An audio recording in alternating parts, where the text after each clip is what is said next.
Chapter 42. Fang Shueruo thought that the image she had painstakingly built for so many years had collapsed overnight. She was already unlucky enough.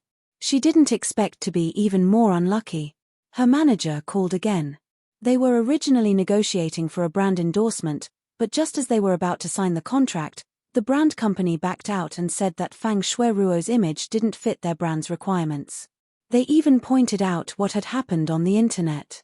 This endorsement was originally in the bag, and the fans online had been bragging about it for a long time. Now that they had changed at the last minute, and it was sheer warning, who had always been suppressed by Fang Shueruo, one could imagine how ridiculing the netizens would be when this news came out. That wasn't all.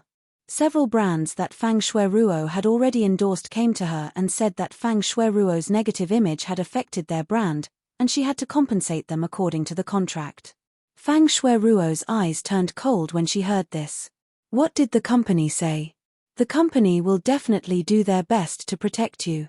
They are now appeasing the brand company and promising that this matter will be resolved soon and the rumors on the internet will be clarified.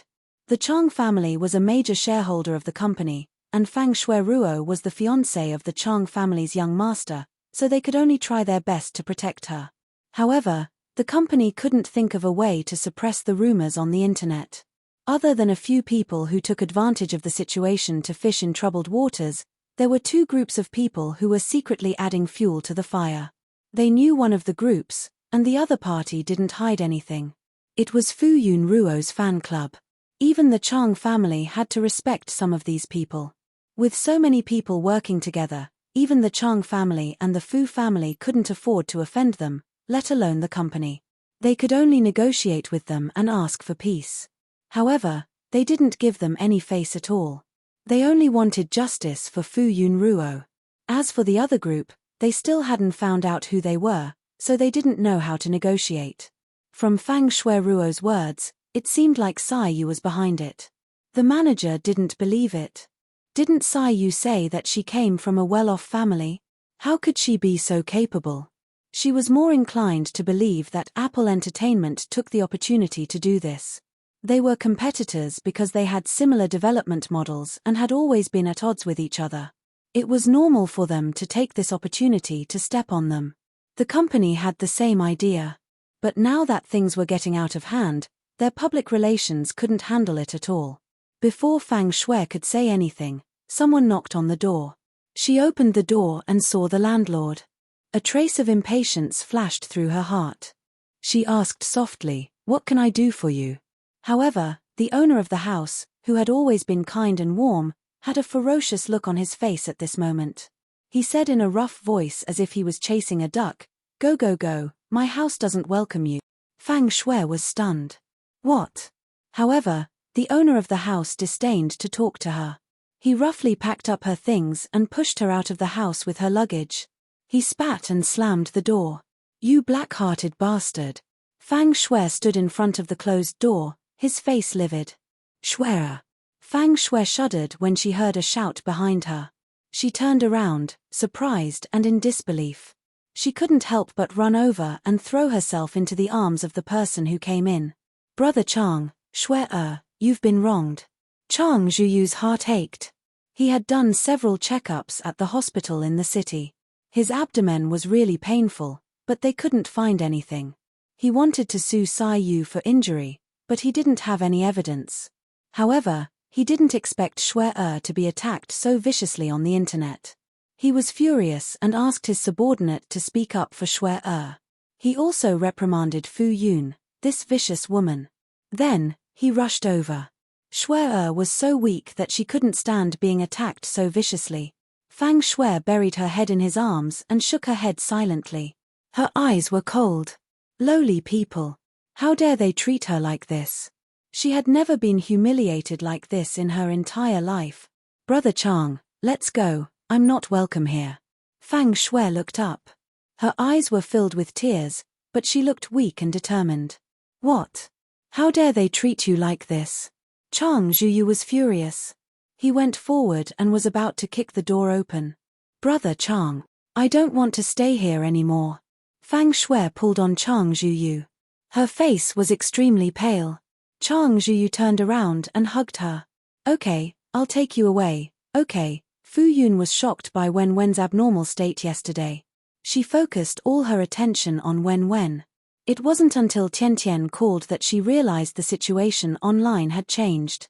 The moment the call went through, Tian Tian's voice came through. Ruoruo, your disguise has been exposed. She said in a complicated tone, let me say this first, we didn't expose your information. It was the fans who recognized you. Fu Yun didn't react for a moment. Oh. She only cared about Wen Wen yesterday and didn't have time to pay attention to the news online. Naturally, she didn't know that Fang Shui was on the hot search list. She also didn't know that her fans were fooling around outside. Don't worry, we're very good at this. We have the upper hand. No one will be able to unscrupulously slander you anymore. Tian Tian felt that their studio was useless. After Ruoruo's fans appeared, they were all full of verbal attacks. If she was a troll, she would have cried. When it came to personal defamation rumors, the fans had asked their own legal team to send a letter. Oh, the studio was still useful.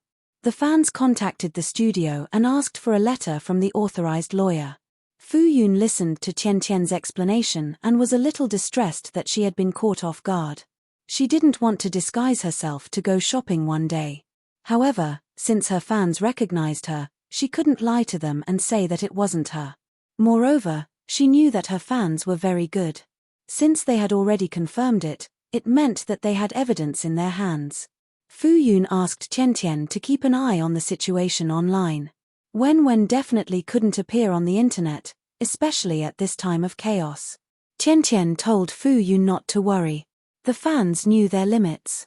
Moreover, all the videos about Wen Wen on the internet had disappeared. Wen Wen had appeared on variety shows before, but now, all the videos about him were gone. There was no trace of him on the internet. Fu Yun was relieved when she heard this. She looked at her own activities. Many of them were written descriptions. Even if there were short videos, they only showed her back and she didn't care about them. Fu Yun went to the internet to look at the news. The negative comments about her had disappeared. She took a look.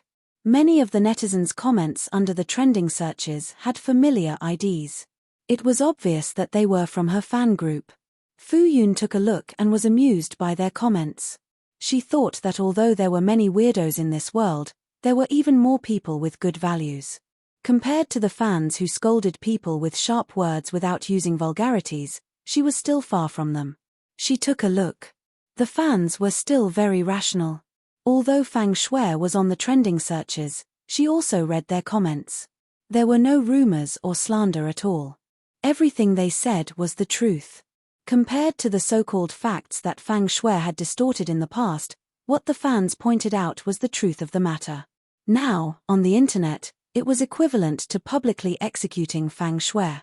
It was rare for her to take the initiative to search for her account.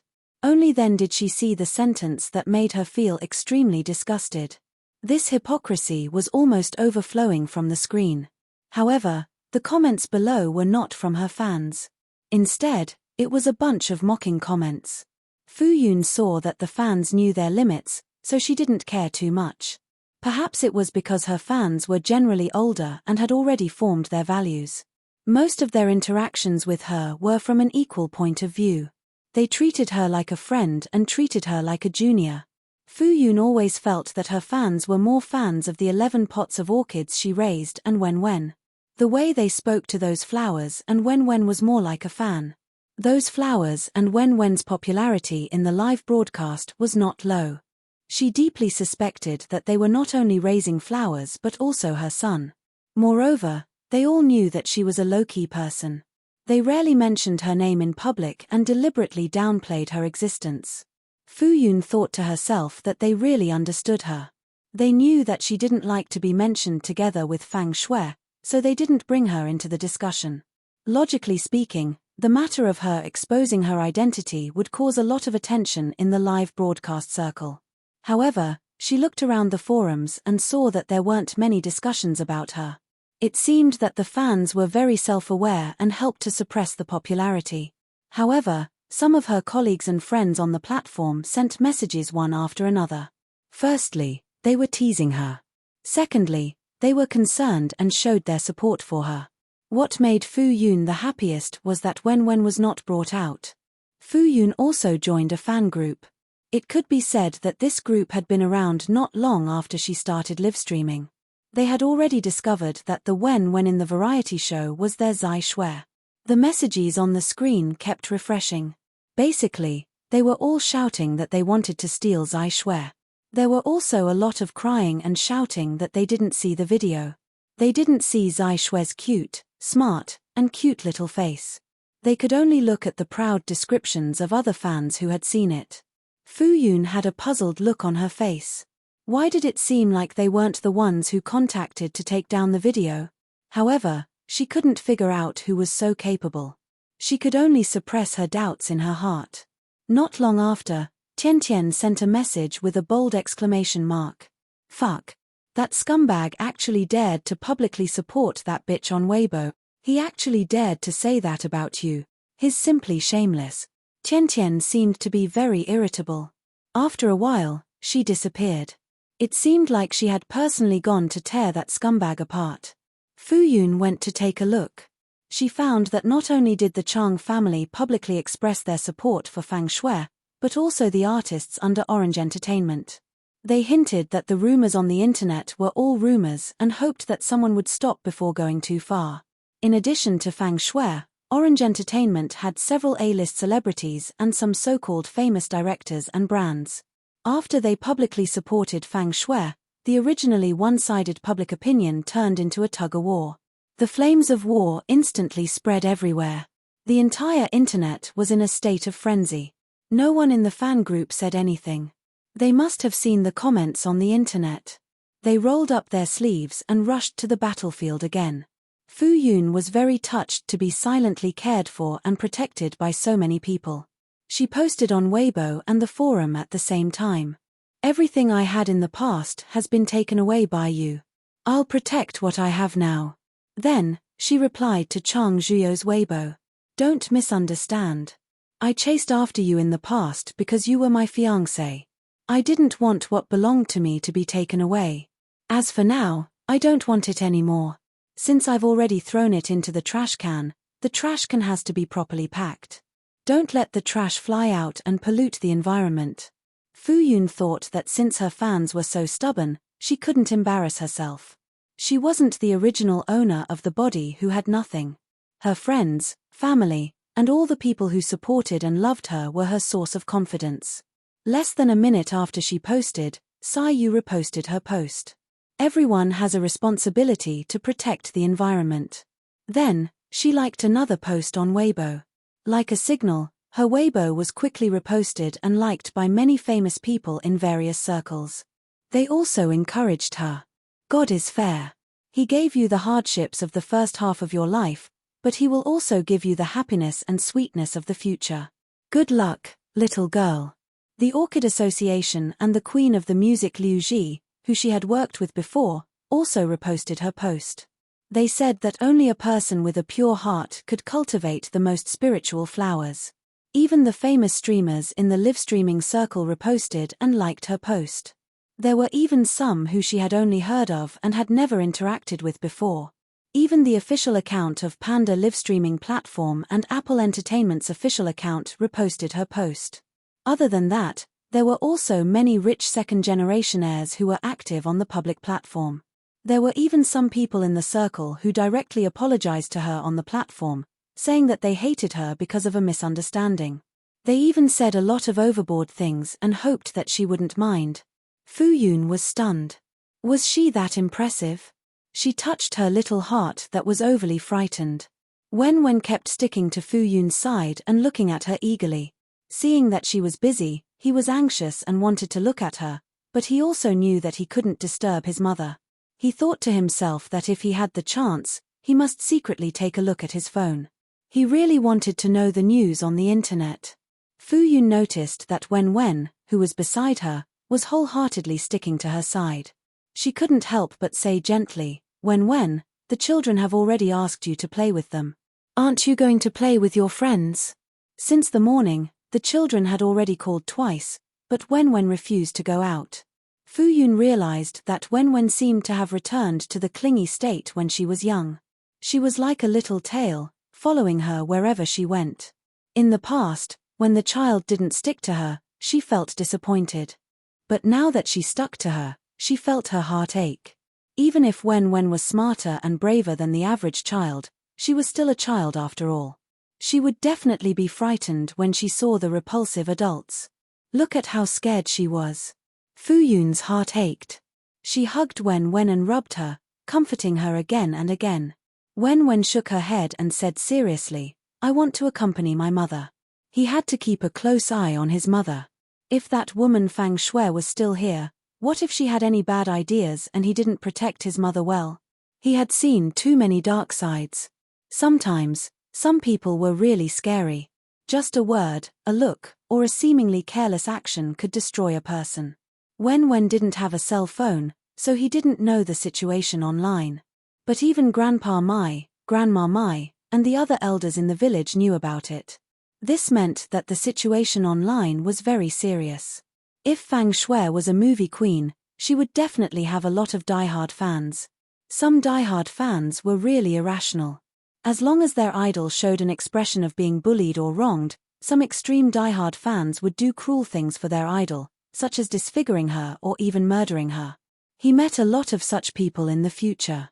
One of his friends in the entertainment industry expressed her dislike for Chang Xuerari in public because Fu Wen hated Chang Xuerari. She didn't expect that Chang Xuerari's diehard fans would splash sulfuric acid on her and attack her viciously. In the end, she had to leave the entertainment industry and go abroad. Although she repeatedly said that she didn't blame him before she left, he couldn't get over this hurdle in his heart. Even after he heard from others that she was living well abroad, like daughter, like mother. His mother was so innocent. If she was targeted by Fang Shui's diehard fans, Wen didn't mind speculating about them with the greatest malice. Wen was extremely worried. "Mom, let's get a bodyguard." No matter how careful one was, there would always be a time when one overlooked something. He looked at his small arms and legs and was even more worried. With his small body, he couldn't protect his mother well. Fu Yun saw that Wen was like a little adult who was full of worries and couldn't help but pinch his puffy cheeks. This is an adult's matter. Don't think so much with your little brain. Baby, don't worry. Mom will be fine. She thought that Wen was really frightened. He actually said that he wanted to hire a bodyguard. But how could it be so easy to hire a bodyguard? She thought that she didn't go out much. Other than in the village, she was in the flower garden. Even if there were bad people, someone would come to help as long as she shouted. There was no need for her to be afraid all day.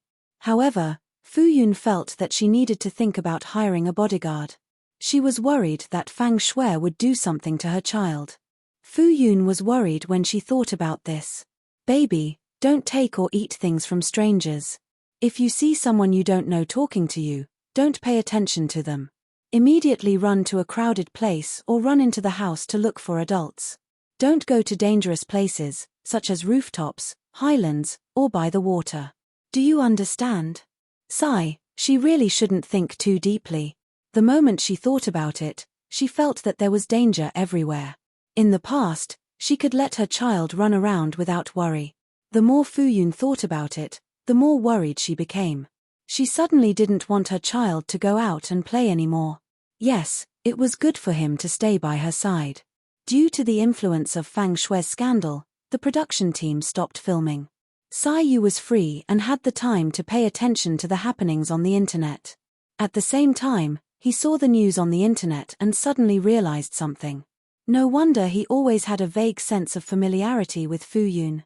However, he didn't think too much about it and thought that this sense of familiarity was because of something that had happened in the past. Sai Yu went to the forum again and found a video of the little brat that had been posted a long time ago.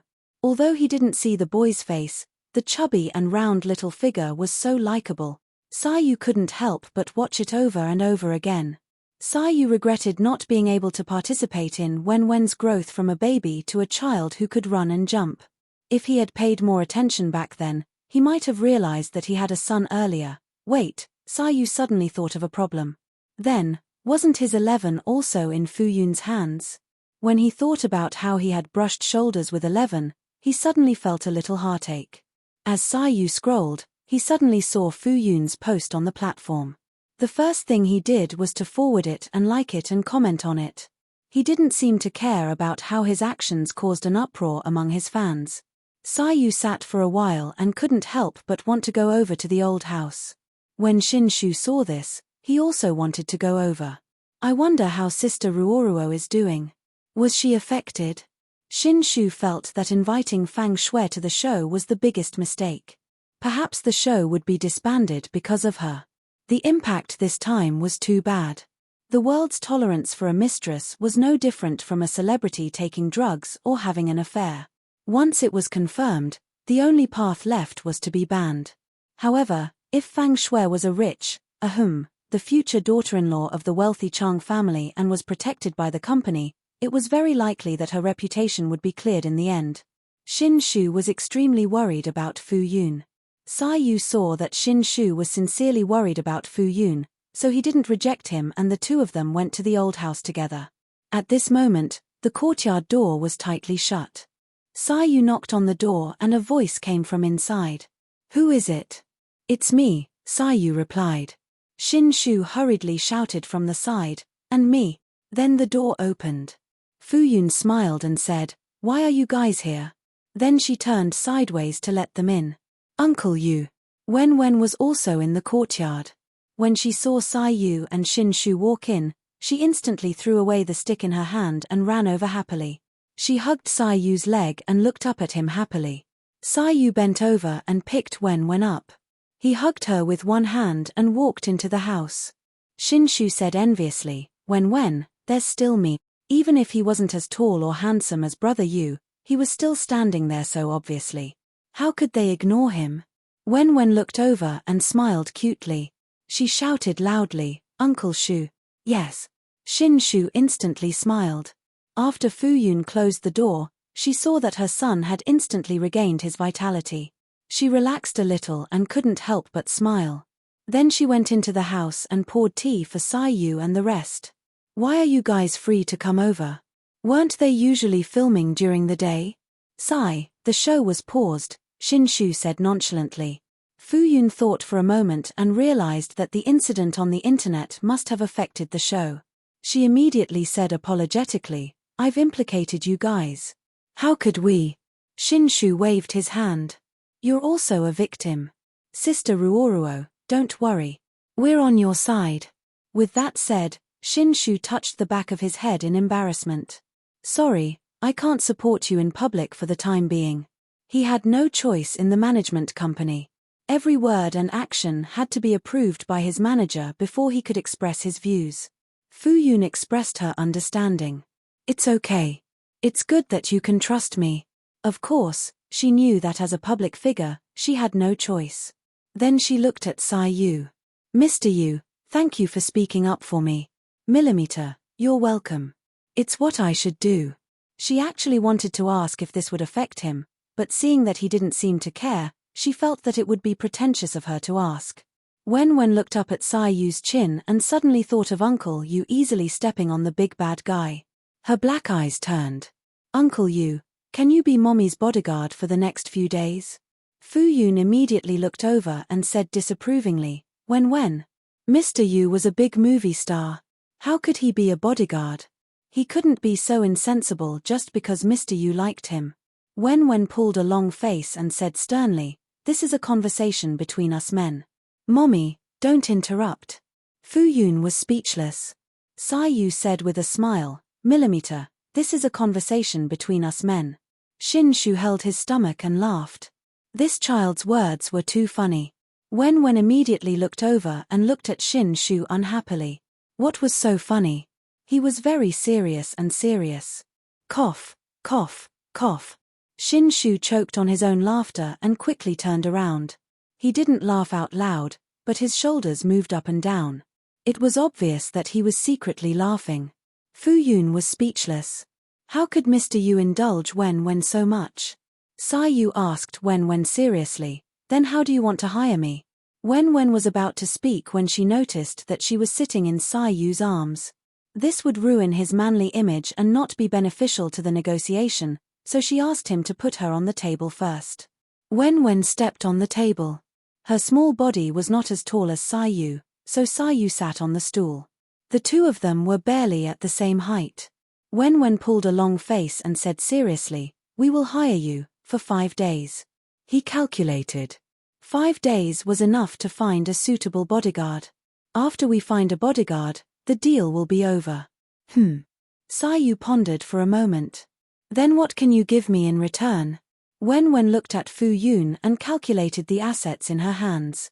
With your current value, we will double your salary. You will be paid as much as you deserve for 5 days. Sayu shook his head. I don't lack money. Your reward is not enough to move me. Wen frowned. The only thing they could afford was money. Then what do you want? Sayu looked at Wen and smiled. Let me pinch your face 3 times a day for no less than 3 minutes each time. Then I will accept your employment. How about that? Wen immediately covered her face when she heard that. Her fair and chubby face trembled.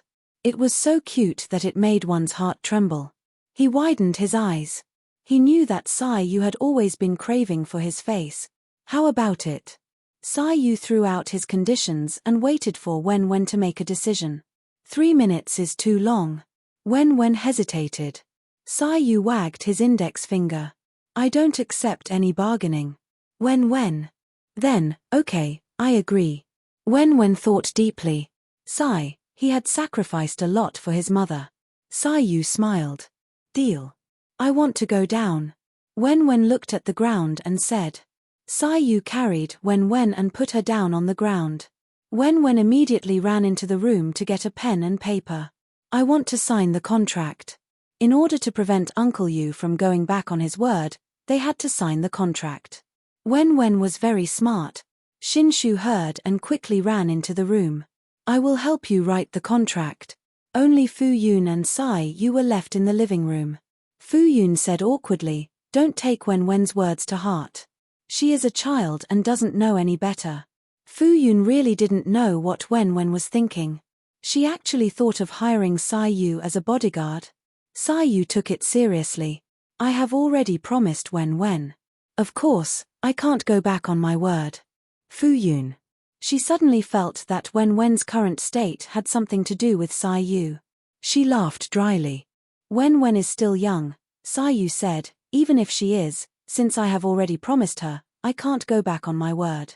Otherwise, how can the elders set a good example in front of the children? Fu Yun. It seemed like she had to put the matter of finding a bodyguard on the agenda. Wen ran out of the room with a red face. She was holding a pen and paper in her hands. On the paper, there was a contract that Shinshu had written. Fu Yun glanced at it. If it wasn't for the fact that the client's remuneration was to pinch the client's face a few times a day for 3 minutes, this would be a very serious contract. Sign it. Sayu took the pen and paper and glanced at the contract. He saw Wen scheming. The employment period was clearly for 5 days, but the contract stated that before the client found a suitable bodyguard, he still signed his name without hesitation. When saw Sayu signing the contract, she instantly grinned from ear to ear. Hehe, Sayu teased. Wen, do you know how to write your own name? Wen proudly stuck out her belly. Yes, I do. Then, he picked up the pen and signed his name on the client's side. Fu Wen. Although the words were very big and crooked, he didn't lose any limbs. Okay, I'll keep this contract. Sayu folded the paper and kept it properly.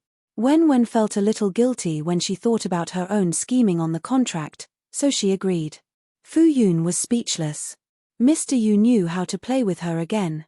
Fu Yun sent Sayu and Shinshu away and then had a friendly conversation with Wen. Wen, please reflect on your actions. Where did you go wrong? Wen turned her head and said loudly, I didn't do anything wrong. Was it wrong for her to want someone to protect her mother? That's right. He thought about it. Most of the villagers were old and young, and they had families to feed. They weren't suitable to protect her mother. Only the powerful Uncle Yu was the most suitable. Yes, his underlings had to be mobilized too. They had to pay attention to whether there were strangers in or out of the village. Is your Uncle Yu a bodyguard? He actually dares to let someone else be our bodyguard? But he agreed. You still think it's reasonable? Fu Yun snorted and was about to continue lecturing her when the courtyard door was knocked again. She stood up and was about to leave when she saw Wen move from the corner of her eye. She instantly turned her head. Stand still. Don't move. Wen stood against the wall and pouted. Her mother really didn't understand his painstaking efforts. Sigh. Fu Yun let Wen off for the time being. She walked out of the door and asked who it was before opening the door. Sai Yu appeared again. He was standing alone in front of the door with a suitcase in his hand. Fu Yun Ruo. Chapter 43. Fu Yun was puzzled. Mr. Yu, what are you doing? Sai Yu walked in with his luggage and said calmly, I'm being a bodyguard. Fu Yun was speechless. She almost choked on her own saliva. She said with difficulty, Mr. Yu, when Wen's words can't be taken seriously. You really don't have to do this. Sai Yu raised his eyebrows. Was this the prelude to living under the same roof? She felt extremely awkward and could only say clearly, it's really not suitable for an outsider to live with us. Even if she had a few mouths, she couldn't explain it clearly. She didn't want the villagers to misunderstand that she was getting married. Sai Yu spread his hands. Then I'll be living too far away from my family. If I can't protect you in time, then I won't be a competent bodyguard. He said righteously, we're upright and upright. A few words from others won't affect anything. Fu Yun was extremely distressed. She didn't want Sai Yu to live with them. Of course, it wasn't that she didn't welcome him, but it was really inappropriate. However, he had Wen's golden token in his hands. Fu Yun felt a headache when she thought of the naughty child facing the wall to reflect on his mistakes. When heard Sai Yu's voice, he immediately pricked up his ears to listen outside. He wanted to run out, but he was still being punished. His short little legs moved around, but in the end, he stood obediently. He had sacrificed a lot for his mother, but he still had to stand as punishment. Sai Yu walked in and saw the little guy standing against the wall with his head drooping. He raised his eyebrows slightly. Wen, what are you doing? Wen looked at him with an aggrieved expression. Uncle Yu, I'm facing the wall to reflect on my mistakes. Fu Yun thought that this big trouble was caused by Wen and immediately had a headache. Don't bother about him. He has to be punished for his mistakes. Otherwise, he would be sent to heaven without the sky-piercing cannon. Nodding her head, Sai Yu consoled, then you should reflect on your mistakes and try to appease your mother. Wen immediately pulled a long face and looked pitiful. She thought that Uncle Yu would speak up for her. Sai Yu put her hand on the handle of the suitcase, turned her head and asked Fu Yun, where am I staying? Fu Yun's head hurt even more. How could she forcefully refuse? Stay. Wen instantly raised her head and looked over, her gaze scrutinizing. Why did Uncle Yu want to live here? For a moment, Wen felt a sense of crisis, as if her territory had been violated. Sai Yu noticed Wen's line of sight and pondered. This little guy looks so obedient, but he's actually a wolf cub. Sai Yu remained calm and collected. If I don't live here, how can I fulfill my duties as a bodyguard? If your mother is in danger at night, I won't be able to make it in time. Wen tilted her head and thought hesitantly, it seems to be true. Mother is in danger 24 hours a day. If I only protect her during the day, there is still a loophole. But a child's possessiveness made him instinctively dislike another person intruding into his and his mother's lives. It was enough to have only him and his mother at home. But his mother's safety was also very important. Wen fell into a dilemma. If it was a hired bodyguard, he could get someone to build a small house beside the old house. But wouldn't that be bad for Uncle Yu? Fu Yun suddenly thought of something and hurriedly said, Mr. Yu, if the news of you living here is exposed on the internet, there will be scandals. Fu Yun remembered that ever since Sai Yu's debut, there had been no scandals and her resume was clean. If this news were to spread, wouldn't it be a hot search? Sai Yu said, it's okay. The innocent will know. Fu Yun braced herself and said, then, if you live here, It won't be convenient for you to film the show, right? This was a live broadcast. She didn't want to be on the hot search again. Sayu said, the show's filming has been suspended. There was a bloody storm on the internet. It was like a fight between gods. Regardless of whether they were willing or not, the production team could only suspend the show's filming. Moreover, he heard that Fang Shui had been chased out by the local villagers and could only temporarily live in the house rented by the production team. Among the local villagers, there were many in-laws between the villages. The relationships between the villages were complicated, and they were very particular about interpersonal relationships. And Fu Yun was recognized by Shenghe village as a family member. If their family member was bullied, the villagers would tell their relatives. Then, the relatives would tell their relatives. In this way, wouldn't they know that these people who came to film the show bullied their family member? He heard that the other guests were not doing well in the other villages. Although they were not chased away, they did not cooperate with the show. Only Sai Yu and Xin Shu were not treated coldly because they had a good relationship with the villagers and Sai Yu had protected them before. It was still unknown whether the production team could continue filming. He looked at the mother and son and seemed to realize that he was not welcomed. Then, he took a step back and said, if you really mind, I remember that there is a woodshed not far from the old house. I can live there. Fu Yun knew that the reason for the show's suspension was her and Fang Shui's quarrel. She was also one of the main culprits. Then, she thought of the woodshed. It was an old house made of yellow mud bricks from a long time ago. After the original owner made a bright tile house, he moved away. That place became the place where the owner stored the firewood. The house had been abandoned for a long time and was in disrepair. How could anyone live in it? He had good intentions. He agreed to Wen Wen's unreasonable request and kept his word. How could she let him live in the woodshed? Even when it rained, he had to use a basin to collect rainwater. Fu Yun's brain twitched. She immediately said, how can I let you live in the woodshed? Just stay at home. There are plenty of empty rooms. As soon as she finished speaking, she wanted to bite her tongue and commit suicide. She had clearly rejected him. How could she say that out loud? Sai Yu curled his lips and smiled. If that's the case, then I'll have to trouble you. Then, he turned his head and looked at the only male in the house who was being punished to stand. He asked for his opinion. Wen, do you welcome me?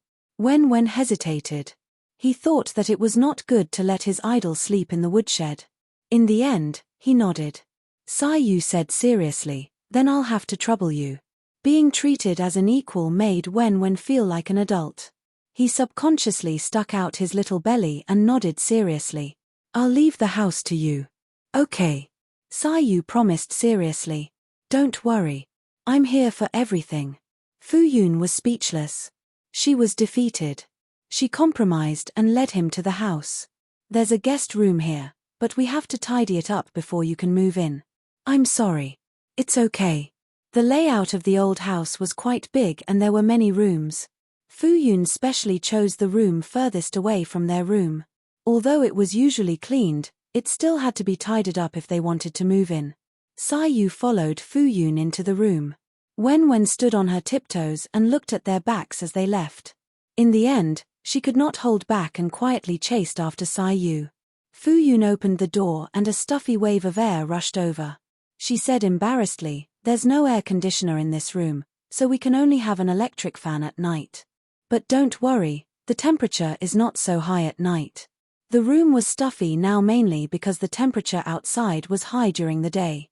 The windows were not open, so there was no ventilation. There was also sunlight shining in through the windows. When the night breeze blew in at night, it would be much cooler. Sai Yu put his luggage aside and looked around the room. The room was very empty.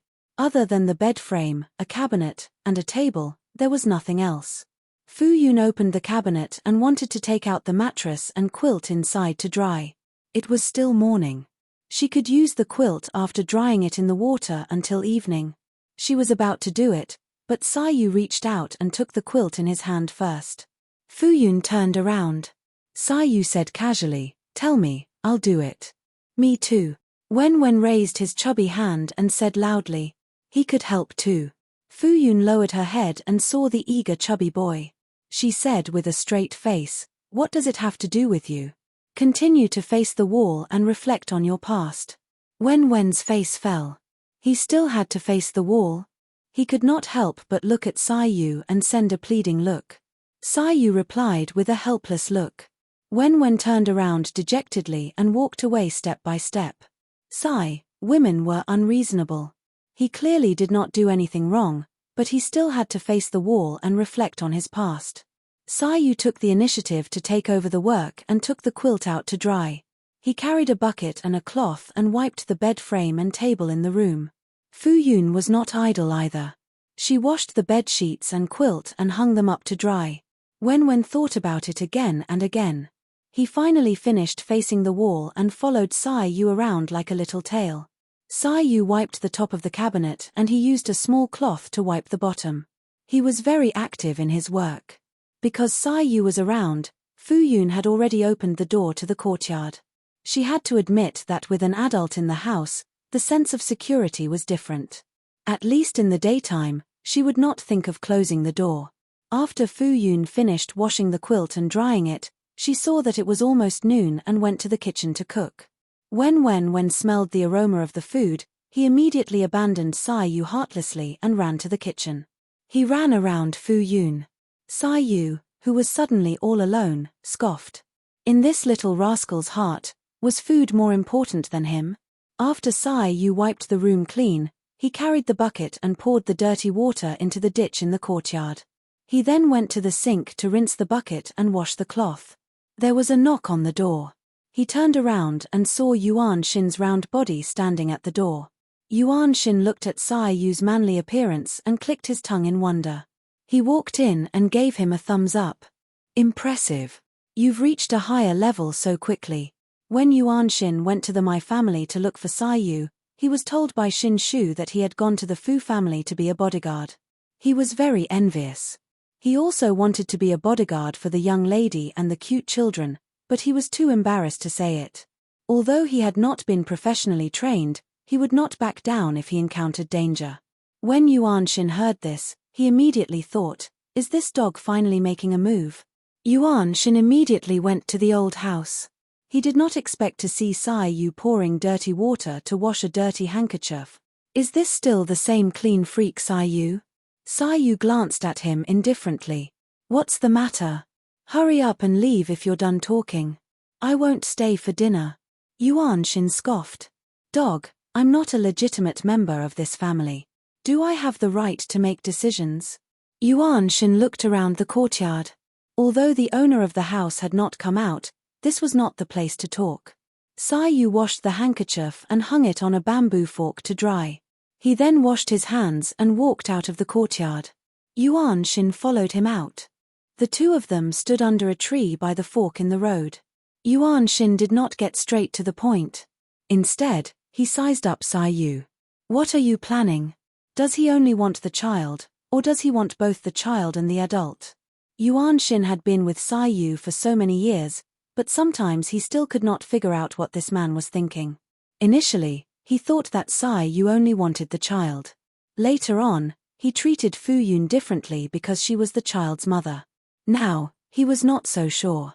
This dog had actually schemed to enter the house. Based on his character, if he only wanted the child, there were many ways.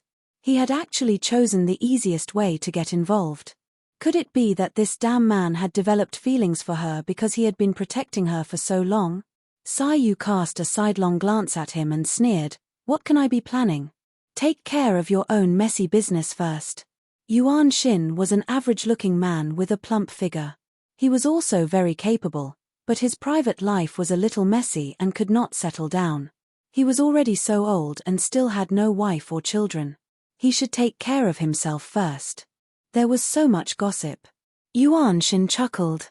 "You're just a pile of cow dung. Can't I ask about it?" Sai Yu frowned and looked at him with disdain. "Can't you think of a better description? Was there a pile of cow dung that was tall, handsome, and rich?" "Oh." Yuan Shin was expressionless. "Then you're just a shiny pig trying to steal someone else's fresh cabbage." Sai Yu calmly changed the topic. "How's the matter? Yuan Shin chuckled. Don't worry, I'm handling it. It's all settled. They were good citizens who abided by the law. When they discovered injustice, they would naturally call the police and let the police handle it. Of course, they were true to their word. After getting the video, they would still pay. However, they happened to find out that the person who took the video had been involved in a hit-and-run, so they called the police. They were the ones who had uploaded the edited original video online. The part where the person was beaten up and the child scene could not be uploaded. Otherwise, wouldn't they be providing evidence for the other party to intentionally hurt someone? How good would it be if things were as they were now? Chang Zhuyu had been taught a lesson and had no evidence to sue them. But you don't seem to be of much use. Yuan Shin gloated. He had only found out that Fu Yun was actually a popular broadcaster after reading the news online. He also knew that she was the broadcaster that Sai Yu had been following for a few years. To a certain extent, Sai Yu was Fu Yun's fan, even if he did not admit it himself. As Sai Yu's manager, how could he not know that Sai Yu would definitely follow the livestream whenever she was free? She would even tip from time to time. She was the only one on his secondary account that he followed. Yuan Shin could not help but wonder if it was because he knew that Fu Yun was the broadcaster that he had been following. His favorability towards her had increased and broken through the favorability level, so he started to have designs on her. However, Yuan Shin gloated. She was not interested in him at all. Even a damn man would have such a day. There's no chance of you being a hero and saving the damsel in distress online, Yuan Shin chuckled. Fu Yun's fans were much more valiant than Sai Yu's fans. Other than adding fuel to the fire behind the scenes, they were completely useless. Yuan Shin believed that if they got together one day and the fans on both sides did not recognize each other and started fighting, his hundreds of millions of fans would definitely not be able to win against the tens of millions of fans. Those were werewolves who could fight against 100 people alone. Sai Yu did not mind at all. His secondary account was in the fan group. Although he rarely appeared, based on his status as the #1 pay-to-win big shot in the livestream, he still had the status of a manager. He was also a senior manager of the fan group. This time, he had silently provided a lot of help to the fans behind the scenes. Of course, there was no need to tell his manager this, lest he started to doubt himself and his life. Her image has taken a big hit this time. She won't come out and cause trouble for a while. However, with the Chang family and Orange Entertainment around, it's impossible to stop her from jumping around. Orange Entertainment was very determined to protect Fang Shui. In order to divert the public's attention, they took the initiative to release a lot of negative news. They even revealed the secret marriage of a famous actor under their company. This caused quite a stir, and the netizens' attention shifted a lot. Even so, Fu Yun's reputation as a black-hearted first wife had been cleared. Fang Shui's image had taken a big hit, so she might not be as popular in the entertainment industry in the future. Sai Yu was not surprised. He felt that given Fang Shui and Chang Zhuyou's extreme luck, they were already much luckier than those who had gone against them in the past. They had successfully kicked her off her pedestal without suffering any backlash. Sai Yu was deep in thought. Did this mean that their good luck had come to an end? Sai Yu thought for a while and finally decided to take it slow. Keep an eye on it. Let the video go down after one more day. Those who should have seen it had already seen it.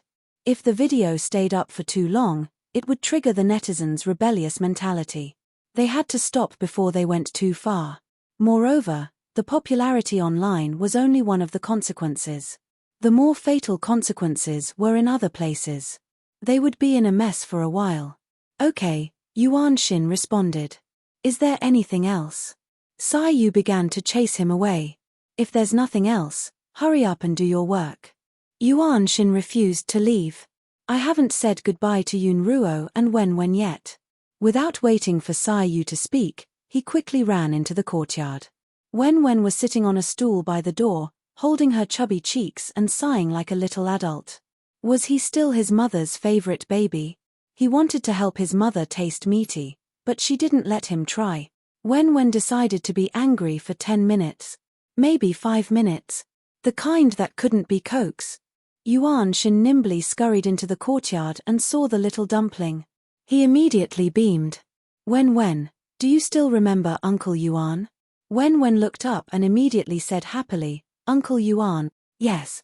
Yuan Shin squatted in front of Wen and magically conjured a transformer. Take this and play with it.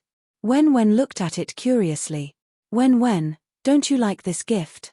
Uncle is so sad. Yuan Shin frowned and said dejectedly. Wen immediately took the gift. I like it. Yuan Shin was happy. After he carried Wen, he didn't want to let go. Why was Wen so lovable? Sai Yu came in and saw Yuan Shin coaxing his son and being affectionate with him. He snorted. If he liked children, why didn't he have one himself? He only knew how to covet other people's children. Fu Yun heard the commotion and came out to take a look. She saw her son and Yuan Shin having fun. Brother Yuan is here. Wen turned his head and saw Fu Yun. He happily ran over and said, Mom, Uncle Yuan gave me a transformer. He completely forgot that he had sworn to ignore his mother for 5 minutes. Fu Yun patted his furry little head and smiled at Yuan Shin. I've made you spend money. Wen has a lot of toys. You don't have to buy them next time. Then, she smiled and said, I made lunch. Let's stay and have a meal together. Fu Yun thought to herself that it was a good thing that she had estimated Sai Yu's appetite and made more. Otherwise, she would really be worried that there wouldn't be enough to eat and it would be awkward. Then I won't stand on ceremony. As Yuan Shin spoke, he cast a subtle glance at Sai Yu. See, the mistress of the house was ultimately in charge. Chapter 44. Wen took a full nap after eating and then went out to look for her friends. He had to tell his underlings to report to them immediately if they saw a stranger. He had to eliminate the danger as much as possible and not let his mother get hurt. Sai Yu followed the high-spirited children out, but Fu Yun was not the only one at home. Aunt Mai specially came over to talk to Fu Yun. In order to speak up for Fu Yun, Aunt Mai learned how to surf the internet and found out about Fu Yun's past. Her heart ached even more for Fu Yun. No wonder he left his hometown and came to such a remote place for a young girl. There was no way to survive if she stayed in that so-called home. No wonder she cried so sadly. She felt that Ruoruo's biological father was blind and deceived. He didn't even want such a good daughter. Aunt Mai was so angry that her heart hurt. She scolded Uncle Mai for a few days, but when facing Fu Yun, she didn't mention the past at all. It's good for a Yu to come and stay with you. Aunt Mai also knew about this. After all, Sai Yu used to stay at her house. If she wanted to leave, she would always inform her. I'm worried that the villagers will gossip. In any case, Fu Yun felt strange and uncomfortable. She didn't have the experience of being in the same room with the opposite sex of the same age, especially since her situation was special. People on the internet said that as long as they didn't dance in front of her, she could ignore it. However, she didn't want to experience the same thing as when she first came and was discussed behind her back by the villagers. Aunt Mai raised her eyebrows. Who dares to say it? I'll tear her mouth off. You can't let him stay next door, right? Fu Yun thought about it. That's right, why didn't she think of letting him stay next door? But on second thought, she felt that it wasn't appropriate. Although there were people living next door to the old house, it was even more inconvenient with a pregnant young daughter-in-law at home. Wen, that child. Fu Yun was helpless. Forget it, she had to quickly ask Tian to help find 1 or 2 female bodyguards who were willing to come over. After all, it was inconvenient for a male bodyguard. Fu Yun felt that their worries were groundless, but Wen's previous state still scared her. Even if it was for the sake of a child's heart, bodyguards were indispensable. Aunt Mai knew Fu Yun Ruo's worries. She thought for a while and said, then why don't I stay here too? Fu Yun Ruo's eyes lit up and she immediately nodded. Okay. Aunt Mai actually felt that Sai Yu and Fu Yun were quite compatible, but Sai Yu was a big star, so she must know many outstanding girls. In her eyes, Ruoruo was the best. However, she still had a child with her after all. Many people minded this point. Therefore, Aunt Mai suppressed the thought of matchmaking and changed the topic. In the village, Wen gathered the children of the village and the neighboring Xiahe village. She stood in the middle with a serious face and gave a speech.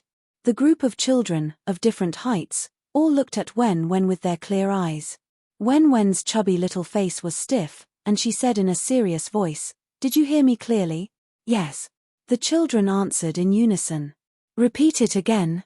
Zhuang Zhuang raised his hand and was the first to say, "Don't eat candy from strangers."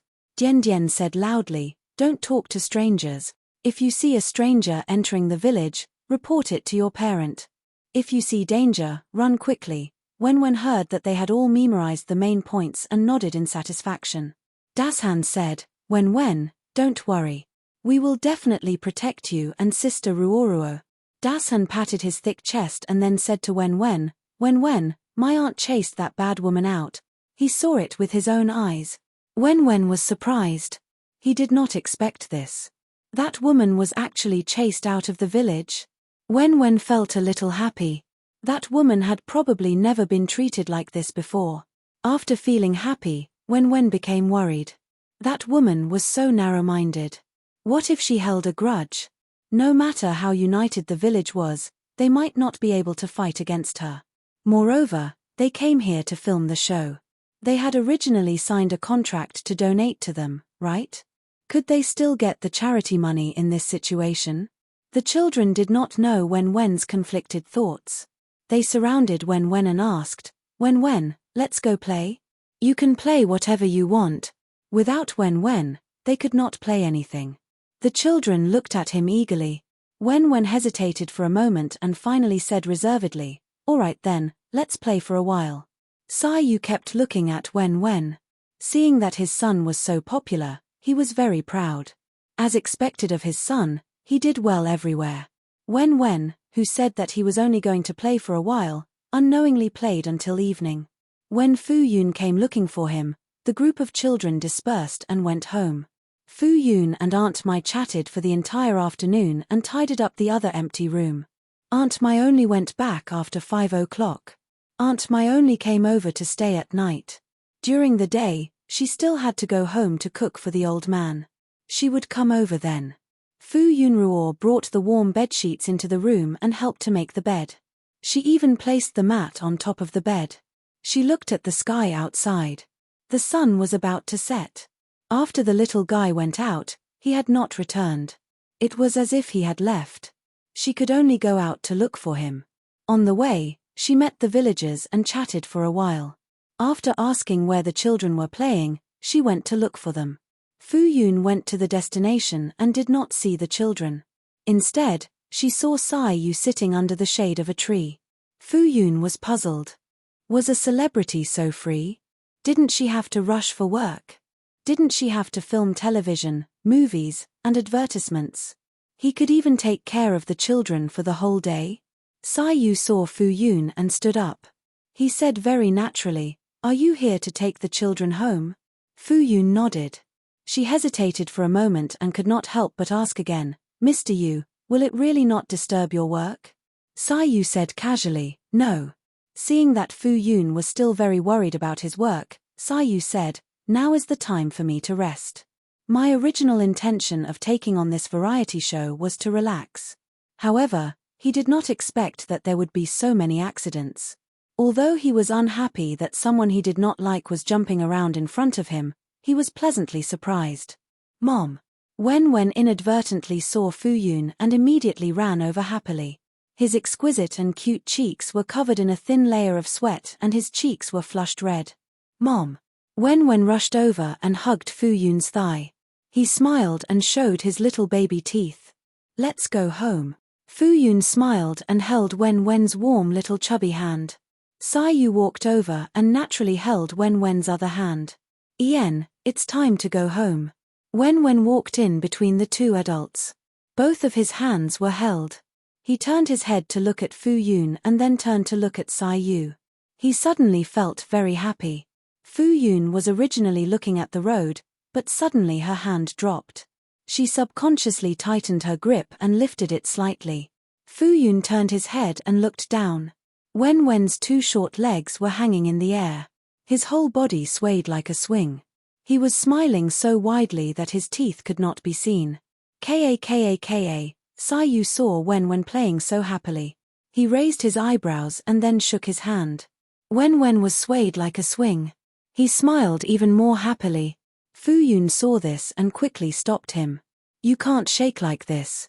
What if your arm dislocates? Fu Yun remembered the things that needed to be taken note of at every age. Such a young child's bones had not developed well and were very fragile. He could not swing his arm. Otherwise, it would easily dislocate. If it was serious, it would affect his future bone development or cause habitual dislocation, so he had to be careful. Wen said coquettishly, "Mom, just shake a little." He felt that it was very fun. "No. Mom I love Mom. I love Mom the most." Yu, who was at the side, saw Wen clinging to Fu Yun and speaking coquettishly. He pinched Wen's chubby body and carried him with both hands. Then, he placed him on the left and swayed back and forth. Wen was still acting coquettishly with Fu Yun.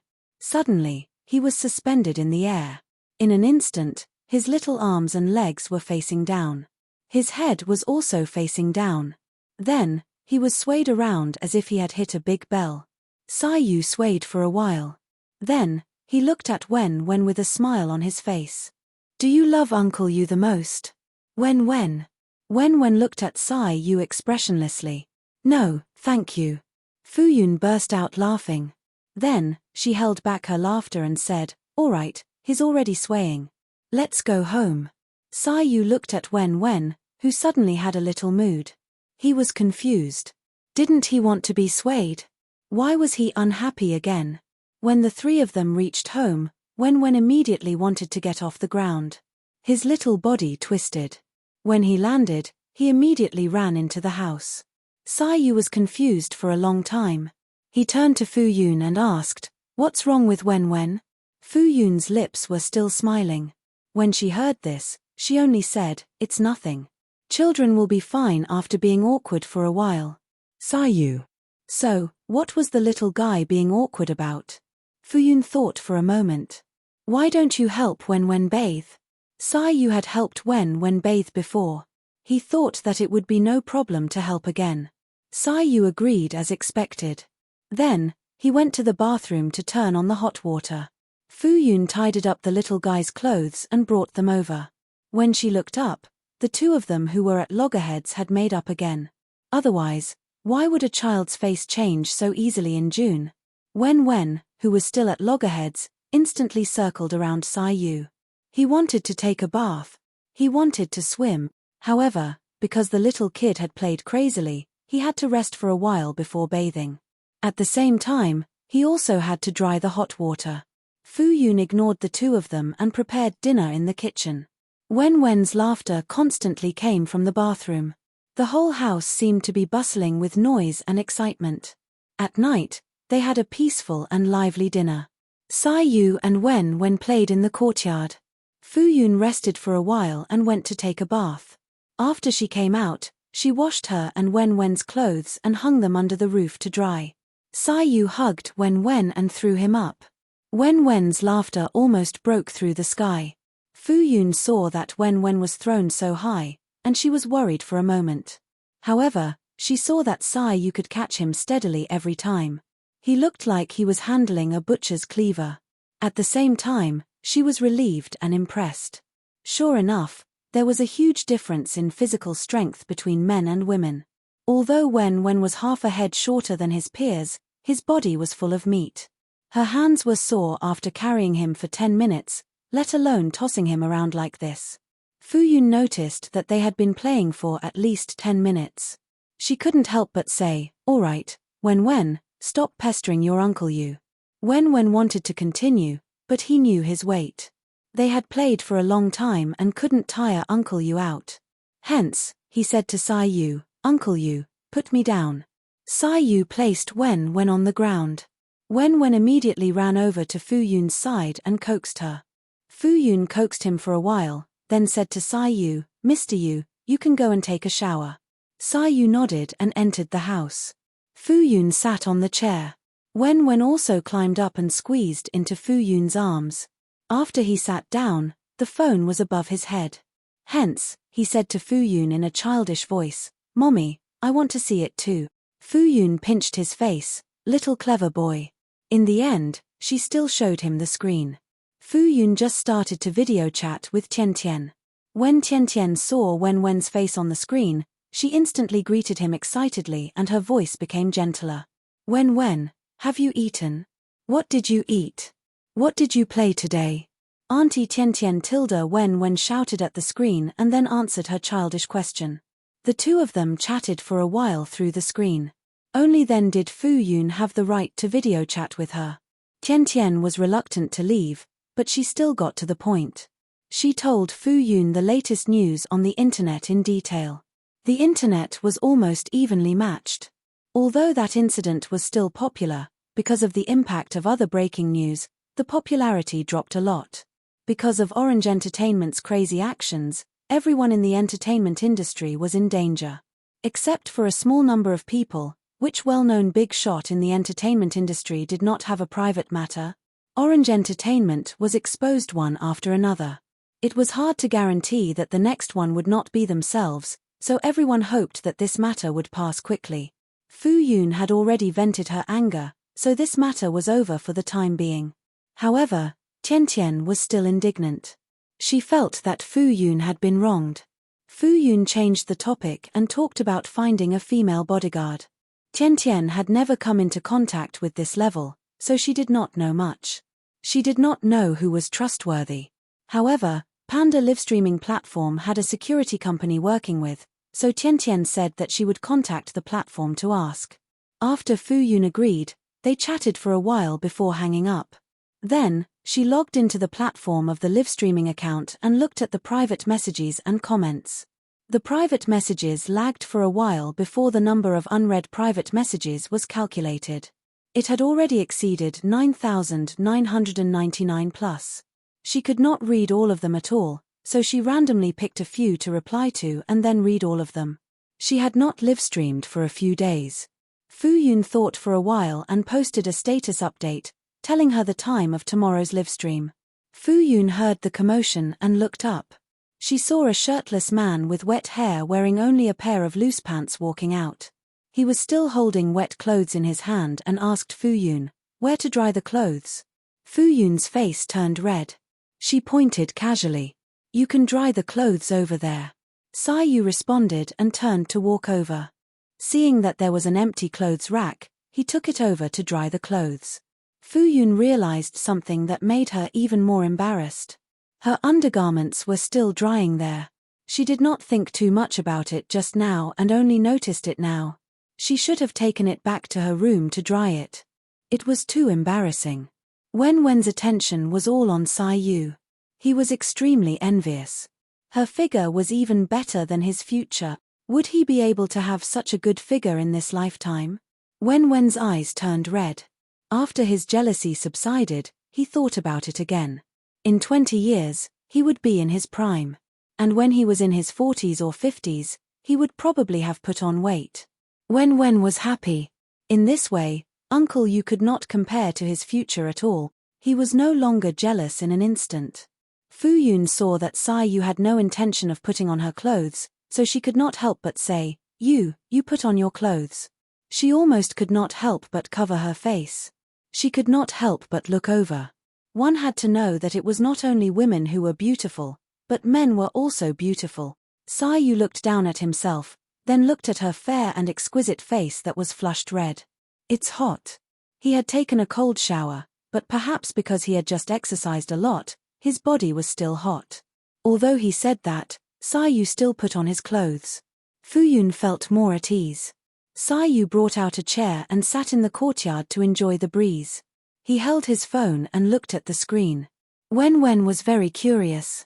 She did not know what Uncle Yu was looking at, so she slipped down and ran to Sai Yu. Then, she hugged his knees and climbed up to sit on Sai Yu's lap. Wen Wen looked up and asked, Uncle Yu, can I watch? Wen Wen thought, what kind of acting videos is Uncle Yu watching to enrich himself? Or is he reading a script?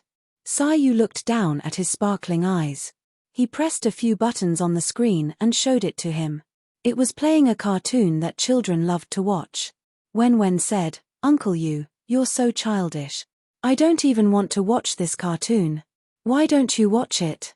Cats are so stupid. They can't catch mice. If it was a big flower in Zhuang Zhuang's house, they would have caught it immediately. Really? They're so good.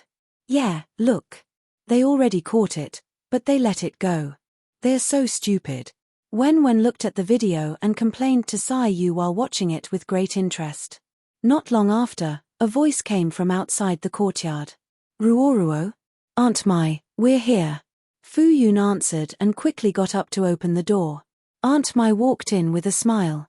When she saw Sai Yu and Wen sitting together affectionately, her smile deepened. After Fu Yunruo locked the door, she turned around and walked over. Grandma Mai. Wen greeted Aunt Mai happily when she saw her. Aunt Mai, why are you looking for Yunruo? Sai Yu asked. It was already 9 o'clock. The countryside worked and slept very early, especially for people of Aunt Mai's age. She went to bed before 9:30. He was quite curious. Nothing much. Aunt Mai chuckled.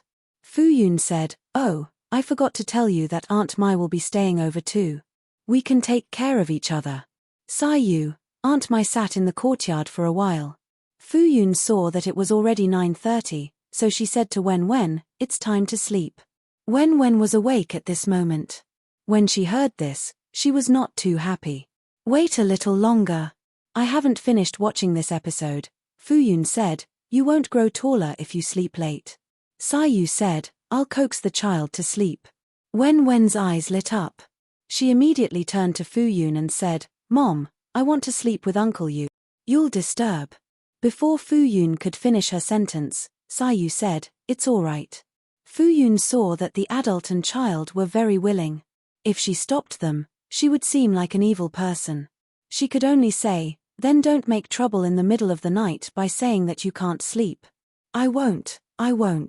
Wen shook her head like a rattledrum. Sai Yu carried Wen back to the room. Fu Yun reminded from behind, You can't sleep after 10 o'clock.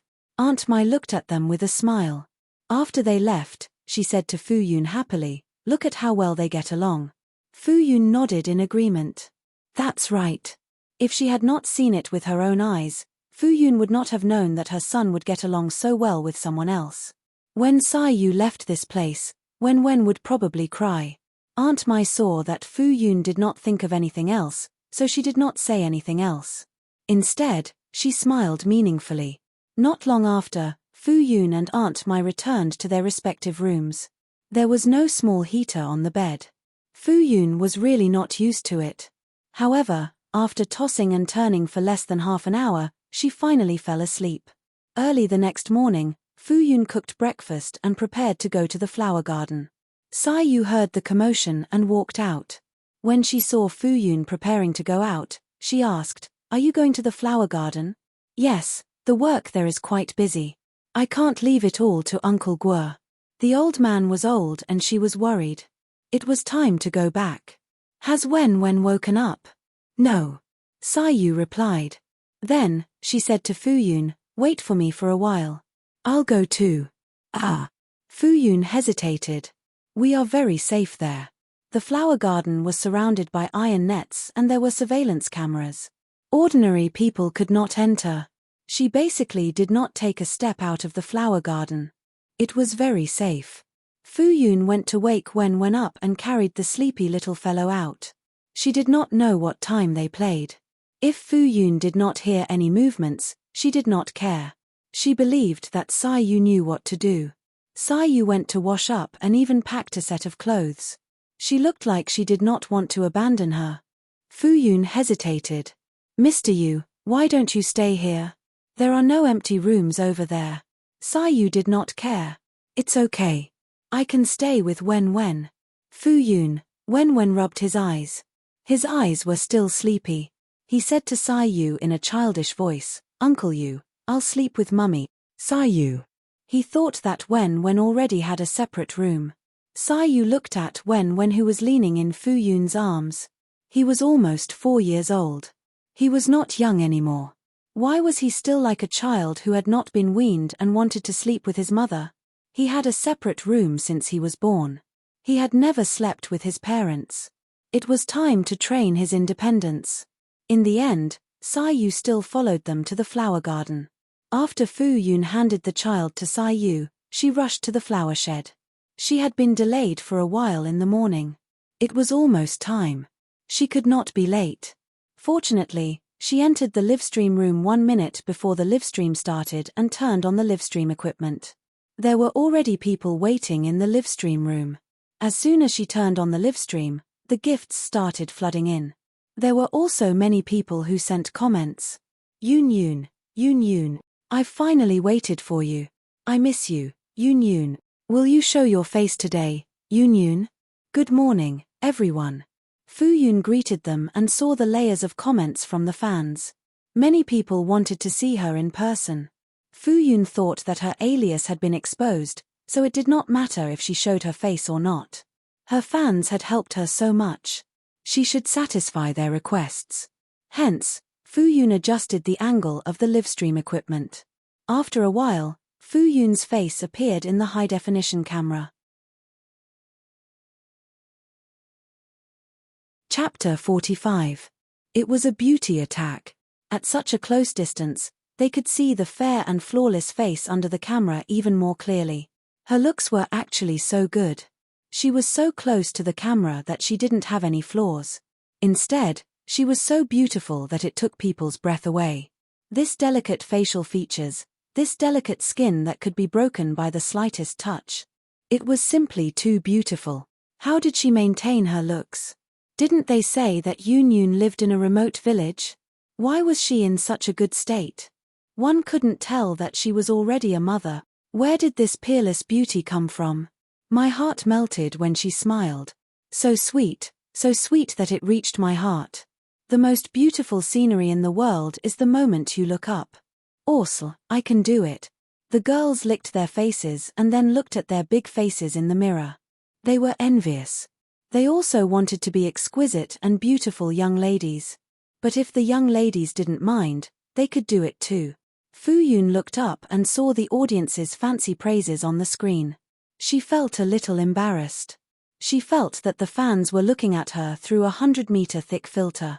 The screen ushered in another wave of bullet screen comments, and her popularity increased explosively.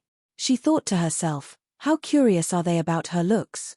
At the same time, the gift-giving notifications kept rolling. In the blink of an eye, she saw several seas of flowers. Fu Yun hurriedly stopped them. There's no need to spend money. If you want to give gifts, you can just give Little Bamboo. Little Bamboo was a free gift given to users by the platform every day. It could be used to give to the streamers they liked. Of course, the streamer and the platform did not benefit from this kind of free gift.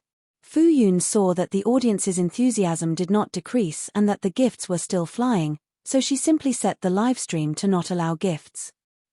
Yun, we were wrong. Hurry up and remove the permissions. I promise I won't give gifts anymore. We'll only give one flower at a time. Fu Yun saw such comments and pretended not to see them. She knew that they would not be so obedient. The audience could not express their love with gifts, so the comments exploded again. They were so dense that they covered the entire screen. Fu Yun Ruo was dazzled, so she decided not to look anymore. Then, she started talking to the audience. She looked at the screen and said sincerely, I've read all the information on the internet in the past 2 days. Thank you very much for protecting me. Fu Yun bowed to the screen. The bullet screen was filled with comments saying that there was no need to be polite. It was only right. Bullying my mother is the same as bullying me. I can't tolerate it. If you want to bully my Zai, you'll have to ask for my permission first. That's right. You're my son's mother. Who else would I protect if not you? Upstairs, it's clearly my son who smashed his mother. Come and fight. Come on. Waiting for the fisherman to reap the benefits 2333, the fans were fighting intensely to announce their position as the main wife. Suddenly, several malicious comments appeared on the bullet screen. If Fu Yun did not say anything, the audience who were causing a ruckus immediately shook hands and spoke in unison. Which family's mad dog got loose and ran out to bite people? Don't you know whose territory this is? How dare you behave so atrociously here? I respect you for being a man. Have a safe trip. I won't send you off. Not to mention on Weibo, they could fight 1 against 10 and not be at a disadvantage at all. Now, they came to their territory to behave atrociously. Wasn't that like a little lamb running into a pack of wolves? Not to mention anything else, they could drown these haters with a mouthful of saliva. When the haters came, they were aggressive and were chased away dejectedly. Soon, the bullet screen returned to harmony. They even comforted Fu Yun and told her not to take these comments to heart. If Fu Yun was under their protection, no one could bully her. Fu Yun thanked them again and had a more intuitive understanding of the fans' fighting power. So, when can Zai Zai appear on screen? The audience was still not satisfied after seeing Fu Yun. They still wanted to see Zai Zai. This sentence attracted a wave of agreement. Then, the screen was filled with countless bullet screen comments that wanted to see Zai Zai. Fu Yun looked slightly embarrassed. She did not want Wen to be exposed to the public so early. It had not been easy for Wen's video to disappear on the internet. She did not want Wen's appearance to be leaked again. The audience understood Fu Yun's thoughts and did not insist. They only expressed that it was a pity that they could not see her in the video. Then, they took a step back and said that it was fine if she did not show her face. They just wanted her to say a few words to them. Fu Yun thought about it and felt that this was fine. Hence, she pointed the screen at the pots of beautiful orchids and told the audience that she was going to look for the baby before walking out of the greenhouse. In the morning, when the 3 of them arrived at the flower garden, Fu Yun handed the child to Sai Yu and ran away in a hurry. Sai Yu and Wen looked at Fu Yun's back view as she left in a hurry and looked at each other for a moment. Wen waved her hand calmly. Mommy is rushing to work. Mommy had to support the family. It was hard on her. Then, Wen said excitedly to Sai Yu, Uncle Yu, let's go plant the orchid. Wen still remembered that she and Uncle Yu had agreed to change the environment to continue planting the orchids. Since they had time now, they could fulfill their promise. When Sai Yu heard this, he thought, sure. He had not planted orchids in a long time. Maybe it would work this time. Hence, the 2 of them hit it off. Wen brought Sai Yu into a room in the bungalow to look for tools. He also brought his own set of tools and excitedly went to plant flowers with Sai Yu. When Fu Yun came over, the 2 of them were planting orchids on the roof of the bungalow. They had already planted 2 stalks of orchids. The 2 seedlings were planted on a flat piece of soil. The plot of land was quite large, but other than these 2 stalks of orchids, the surrounding area was empty. It made these 2 seedlings look pitiful. Wen pointed at one of the less robust orchids and said, "This is yours." Then, he pointed to another seedling that was obviously taller and thicker than the one beside it. "This is mine." Wen was a little scheming. He claimed the orchid that looked easier to grow first. Even if the 2 of them failed again this time, it must be Uncle Yu who failed first. This way, he could save his face. This was Uncle Yu's flower that died first. He had been growing it for a longer time. Sai Yu saw through his scheming. He did not say that he would give in to him because he was still young. Instead, he said, "But I also want that orchid." Wen widened his eyes in surprise. "Uncle Yu, are you going to fight with me?" He could not believe it. "I'm so young. Won't you give in to me?" What happened to respecting the old and loving the young? What happened to modesty? Sai Yu said, "I'm so old. Shouldn't you give in to me?" Wen was stunned. Sai Yu crossed his arms. "You don't want to give in to me. Why should I give in to you? You think that others should give in to you now. When you grow up, will others give in to you no matter what it is?" Wen was speechless. He looked at Sai Yu and said faintly, "Modesty is a virtue." Sai Yu said casually, "Correct, modesty is a virtue. You can't give in without principles." Wen was speechless. He was still a child. Why did he have to reason with him? "Then what do you want?" Wen decided. He did not treat Sai Yu as his idol anymore. How could he bully a child? "If you don't give in to me, I'll cry for you to see." Wen threatened fiercely with his hands on his hips. Sai Yu was speechless. Did he think that he would be threatened? Yes. Wen looked at the orchid that he had planted again. It belonged to him. His heart was filled with a sense of accomplishment. He and Uncle Yi had exchanged planting experiences and learned from each other's strengths. He believed that they would succeed this time. Although Sai Yu did not get the orchid that looked easier to take care of, he was still quite happy. He felt that if they changed places, they might really be able to succeed. Fu Yunruo walked up to the roof and saw an adult and a child looking at the freshly plowed soil in front of them. He did not know what they were thinking, but they looked happy. At that moment, Fu Yunruo inexplicably felt that the two of them looked similar. It was true that one was marked by the company one kept. After hanging out with Sai Yu for so long, he consciously imitated him. Wen.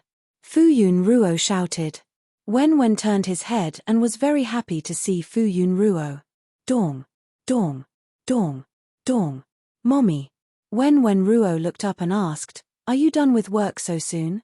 "What if I'm not?" Wen Ruo blinked. He thought that a long time had passed. Seeing that Sai Yu was there, Fu Yunruo was too embarrassed to say anything, so she held Wen Ruo's hand and walked down the stairs. She said in a low voice, Wen, the fans want to talk to you. Do you want to go?" Wen Ruo tilted his head. Almost without thinking, he nodded his head and agreed. Okay. Wen Ruo was actually very curious about his mother's live broadcast, but his mother did not want him to be exposed to the public so early. He was a sensible child and had always been very obedient. Therefore, Wen Ruo had never seen what Fu Yunruo was like when she was live broadcasting. Wen Ruo had always wanted to be a real child, so he did not take the initiative to come into contact with things that he should not come into contact with at his age. He now knew that his mother had been scolded by others online because her fans had helped his mother fight back. Therefore, he also wanted to thank them for helping his mother. Seeing that Wen Ruo agreed readily, Fu Yunruo hesitated for a moment before deciding to respect her wishes. Seeing that Wen Ruo's hands and feet were covered in mud, Fu Yunruo brought him to the tap to wash his hands, feet, and face clean. At this moment, Sai Yu Ruo walked down the stairs. When Ruo saw him, he said loudly, "Uncle Yu, I have something to do. I'll leave the rest of the work to you." When Ruo puffed up his chest and said proudly, "I'm going to work." From today onwards, he was going to open for business too. Then, he pulled Fu Yunruo and ran towards the flower shed excitedly. "Aya, I haven't done a live broadcast in so many years. I suddenly miss it." Fu Yunruo nodded at Sai Yu Ruo and smiled as a greeting. Then, he quickly walked towards the flower shed with Wen. Sai Yu Ruo heard a few words. Were they going to do a live broadcast? He didn't follow them. Instead, he took out his phone slowly. He opened the app skillfully and entered the live broadcast room. The live broadcast room showed that it was in the middle of a live broadcast. The camera was focused on the boss of the 11 orchids. The boss had successfully mutated, and it had also successfully promoted to the #1 favorite of the audience. However, there weren't many people discussing the orchids in the bullet screen. Instead, there were a lot of nervous and expectant comments on the bullet screen. Not long after, he heard some movement in the live broadcast room. After a while, Fu Yunruo's figure appeared on the screen. Fu Yunruo lowered the camera and fixed it properly. After making sure that the camera only filmed Wen's neck and below, he said to Wen Ruo, "Baby, you can come in now." Wen Ruo walked unhurriedly into the camera with her short legs. Then, she sat on the chair that Fu Yunruo had specially prepared for her. The bullet screen was filled with screams. The audience kept on calling her old and little, Zai, and so on. Then, they fancily confessed that Mama loves you and Papa loves you. You're my Zai. At that moment, a dense barrage of bullet comments flooded the screen like an avalanche. Fu Yunruo almost thought that the live broadcast room wouldn't be able to support such a huge amount of data and would go offline. After confessing to Zai, they were fancily praising her. From her chubby little chin to her little legs, they praised her from head to toe. Even her appearance, which didn't appear on the screen, made the audience jump out of their skin. When Ruo looked at the camera and greeted in a serious manner, "Uncle, Auntie, brothers and sisters, hello. My name is Wen Wen. She introduced herself in a serious manner, but in the audience's ears, she sounded so cute that it made their hearts tremble. In the bullet screen, the audience screamed non-stop. They were so cute and adorable that they flooded the screen. Thank you, everyone, for liking Mama. As she spoke, Wen Wen made a heart gesture to them. Love you all. At that moment, the audience from all over the country seemed to have been hit by a little red heart. Their minds went blank for a moment, and they couldn't help but scream in a low voice. How could Zai Zai be so cute? The audience asked for Zai Zai to speak more. They loved his childish voice. Sai Yu Ruo looked at the live broadcast and subconsciously opened the gift box to reward her. In the end, she realized that the gift couldn't be sent out. Sai Yu typed out a sentence.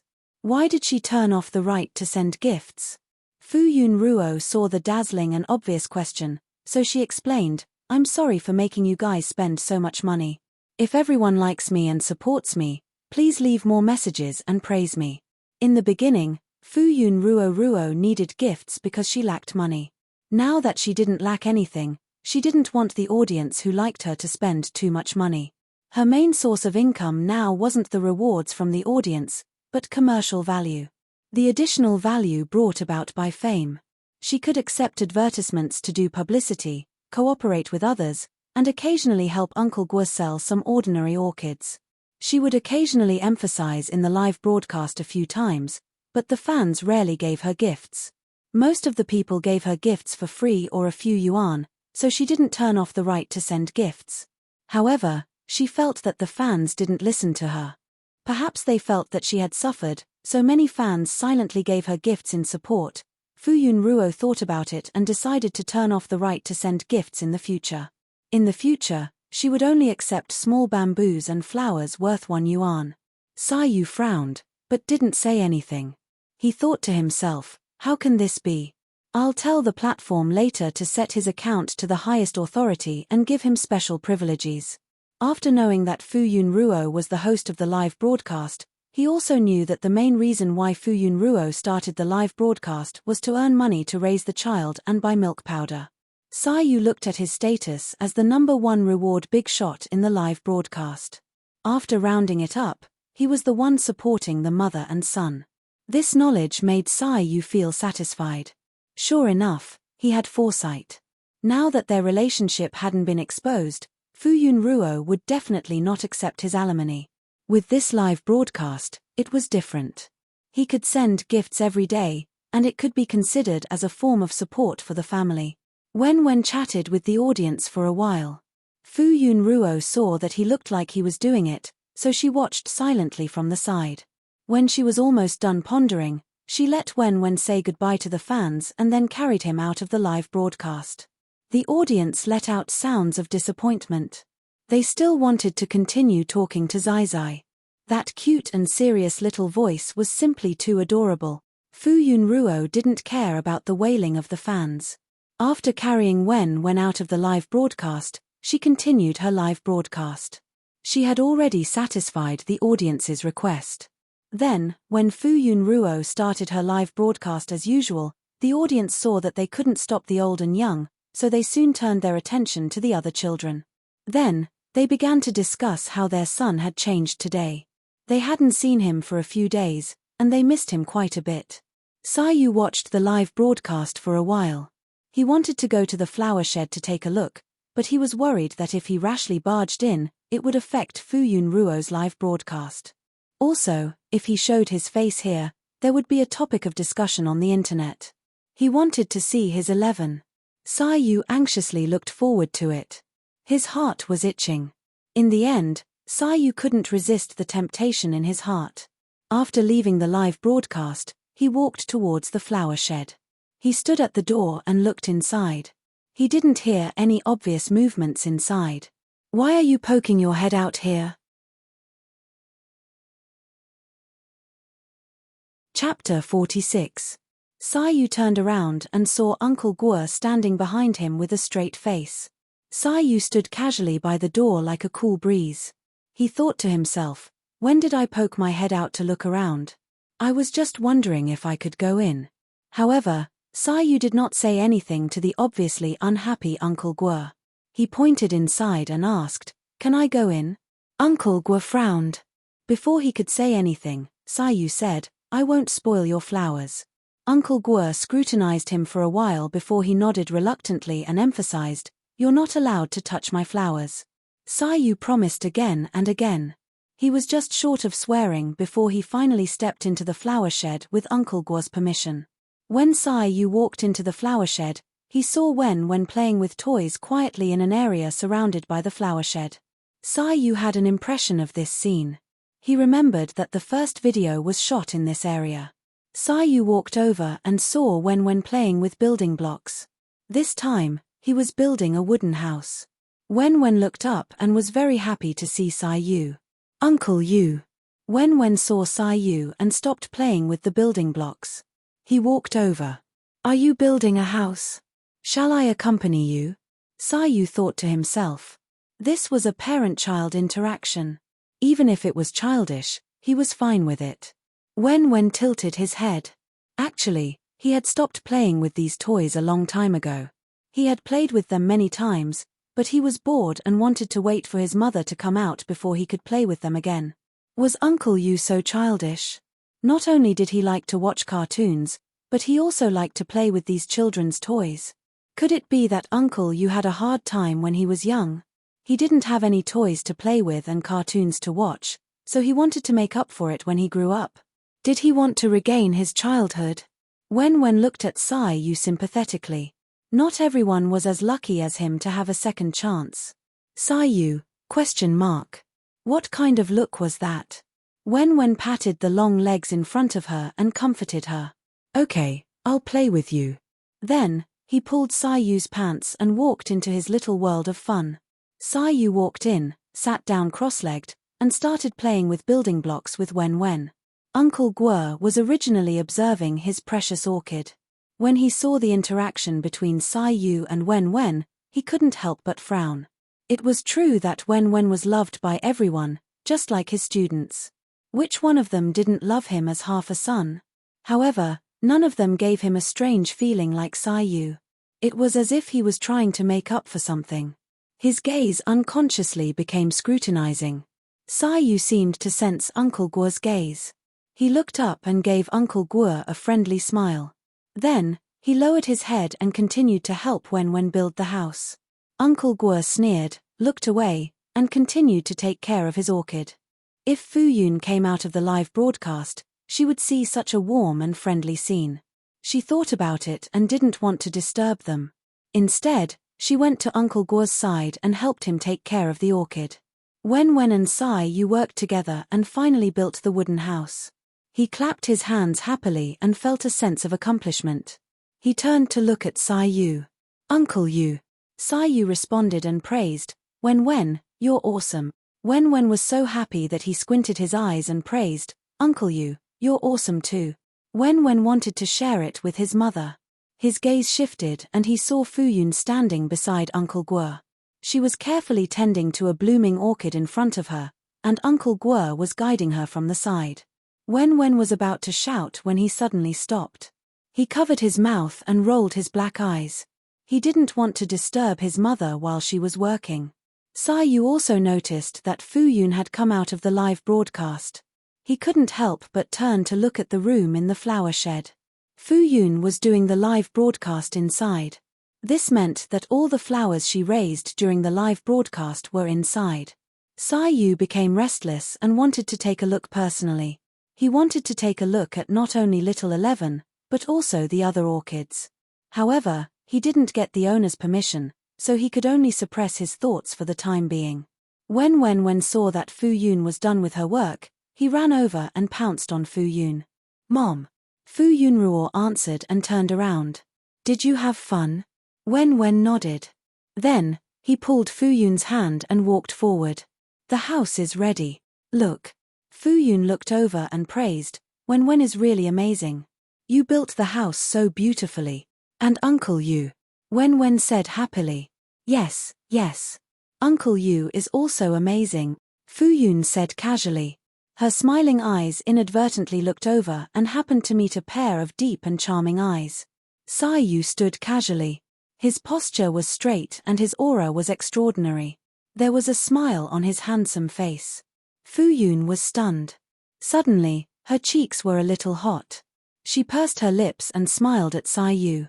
Then, she naturally looked away. Yu walked over and asked familiarly, "Can I go into the room over there to take a look?" Fu Yun didn't hesitate and nodded in agreement. There was nothing that couldn't be seen in her live broadcast greenhouse. Usually, she didn't let Wen in because she didn't want him to suddenly barge into the live broadcast room. Now that the live broadcast had been turned off, he could naturally enter and leave. Fu Yun held Wen's hand and led Yu to the greenhouse. There weren't only orchids in the greenhouse, but also live broadcast equipment. Yu naturally recognized it. Fu Yun noticed that he glanced at it and explained, "I usually do a live broadcast of growing flowers on the platform." She saw that Yu only nodded and didn't ask further. Fu Yun heaved a sigh of relief. She believed that Yu had heard about her identity being exposed previously. However, in front of a superstar who had more than 10 times more fans than her, she was embarrassed to introduce herself. Thinking about it, Yu thought that she was just a small-time live streamer, so she skipped the topic. However, she never thought that a superstar would be one of her fans in the live broadcast room. Seeing that Yu walked in front of the orchids and sized them up seriously, she said, "These are the orchids that I grow." Although she also grew orchids outside, she only used the orchids in the greenhouse for her live broadcast. The first one that Yu saw was his 11th, the Golden Emperor Bronze Sparrow. Although this species wasn't special among the orchids and was relatively common, it was the species that he had personally raised. In his heart, this was the most important species. His 11th was already budding and would fully bloom in a few days. Yu didn't expect that he would be lucky enough to see his orchids bloom this year. Yu thought to himself that he was probably the first person in the live broadcast room to see these orchids with his own eyes. Thinking of this, he was extremely happy. No one else had such an honor like him. This uniqueness made him forget himself for a moment. Yu saw the watering device at the side and picked it up. "Do you need me to water them? I can help." "Don't." Fu Yun thought about how he and Wen were both killers in growing flowers. Her first reaction was to refuse. "No need." Yu looked over with a puzzled expression. Fu Yun walked over and took the watering device, and placed it in a corner far away. Then, she smiled and explained to Yu, "I've already watered them all. If I water them again, I'll overdo it." Fu Yun thought to herself that Mr. Yu's physique was so special. What if the flowers and plants he watered died? She didn't dare to take the risk. These were all her painstaking efforts. If any of them were gone, she would cry to death. "All right." Yu looked at the orchids regretfully. He couldn't water his son himself. He rubbed his chin thoughtfully. He didn't know if he would have the chance tomorrow. Wen was looking at the big lotus petal orchid with eyes full of amazement and love. He didn't know when he would be able to grow such beautiful flowers like his mother. Yu and Wen had been lazing around in the greenhouse. It was unknown when they got together to look at the flowers together. They could even squat in front of a pot of flowers and whisper for a long time. Fu Yun wanted to do something, but she didn't feel at ease leaving the two of them in her greenhouse. She was afraid that they would ruin her flowers if she made a mistake. Fortunately, it was soon noon. Fu Yun used the excuse of making lunch to take Wen away and let Yu come out with her. Fu Yun brought the two of them back to the bungalow. She wiped her sweat and felt relieved. After lunch, Wen was sleepy and wanted to take an afternoon nap. After Fu Yun coaxed the child to sleep, she also took a nap. Yu left the flower garden after lunch. Fu Yun thought that he had thought it through and returned to the village. She didn't expect that Yu would come back at around 4 in the afternoon. And he was holding bags of things in his hands. "Fu Yun." Yu didn't hide his aura as he carried the bags. He said to Fu Yun, "This is a tent." Fu Yun roared. Was he going to settle down here? Yu walked around the bungalow. The living room couldn't fit the big tent, so he could only find a place outside. However, other than the ground in front of the door, there was no space to accommodate the tent. Fu Yun had no choice but to help clear an area in front of the bungalow and set up the tent together. Perhaps it was because of Sai Yu's height and long legs, the tent was similar to a yurt. Sai Yu could enter by lowering his head slightly. He could even stand up straight inside. The space was very spacious and was about the same size as her small room. Wen was very curious. He took off his shoes and ran into the tent. He walked back and forth and was curious for a long time. Fu Yun also took a few more glances at the tent. It was her first time seeing such a yurt in real life. She didn't know where Sai Yu got it from. She didn't remember such a tent being sold in the small town. Sai Yu asked Wen, "Do you want to sleep with me tonight?" Wen hesitated. He was tempted, but then he nodded happily. He had never slept in such a house before. He would sleep with his mother tomorrow. Fu Yun. Forget it. The little boy had grown up. She should prepare a room for Wen. When Uncle Guo came out of the flower garden, he saw the extra things in the empty space of the bungalow.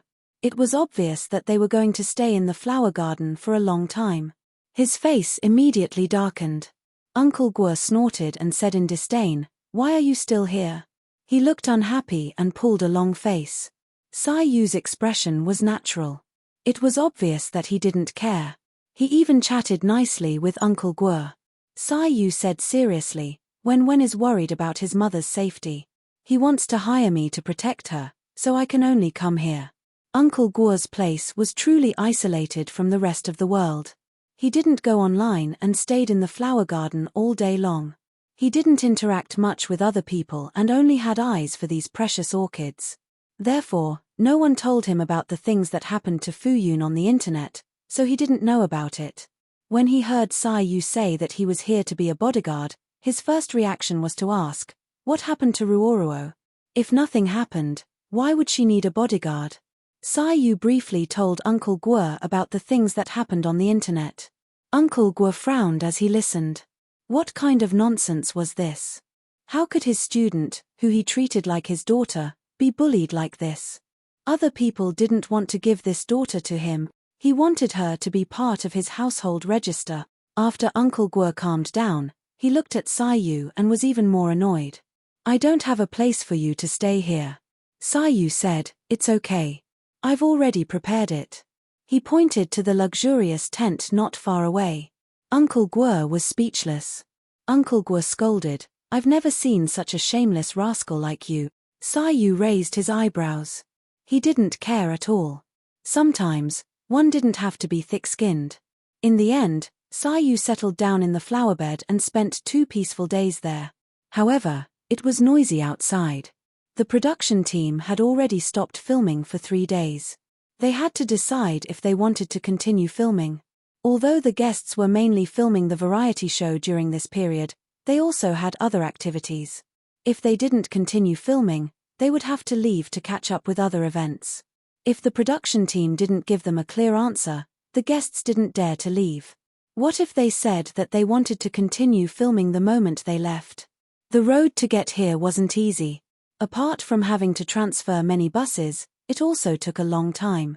Wouldn't it be torturous to go back and forth? The guests of the production team temporarily left the villagers' houses and gathered in the house rented by the production team. The staff who originally lived here had to stay in the town's hotel. Because the production team had a conflict with the villagers, they were not treated as well as before. Although they weren't chased out like Fang Shui, they were treated coldly.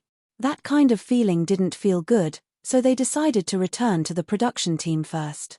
Xin Shu was living well at the My Family's house. He didn't want to squeeze with the guests of the production team, but they had all gone over. Xin Shu couldn't leave them, so he could only reluctantly pack his bags and leave. As for Fang Shui, after she was chased out, she was taken away by Chang Zhuyu. However, she didn't go too far. She temporarily stayed in the county's best hotel. Director Peng tried to contact Fang Shui several times, but Chang Zhuyu tyrannically hung up on him before he could say anything. Director Peng wanted to cry, but no tears came out. Were they going to continue filming or not? They should have given a definite answer so that the production team could make a follow-up decision. He should have stood firm and rejected Fang Shui firmly when she wanted to come on the show. He shouldn't have been greedy about Sai Yu and Fang Shue's conflict. Although the traffic exploded, the production team was also destroyed. Don't ask him how he felt now. If you did, he would regret it very much. The assistant director asked Director Peng, "What did Sai Yu say?" Sai Yu's manager said that the show can continue, but Fang Shui can't be involved. Director Peng had a complicated look in his eyes. Judging from how protective Apple Entertainment was, he knew that Sai Yu had offended Fang Shui from Orange Entertainment and the Chang and Fu families. His manager, Yuan Xin, had come all the way here to help him. A busy man was staying in this remote and desolate place. He didn't care about anything else and only stayed here to keep an eye on Sai Yu.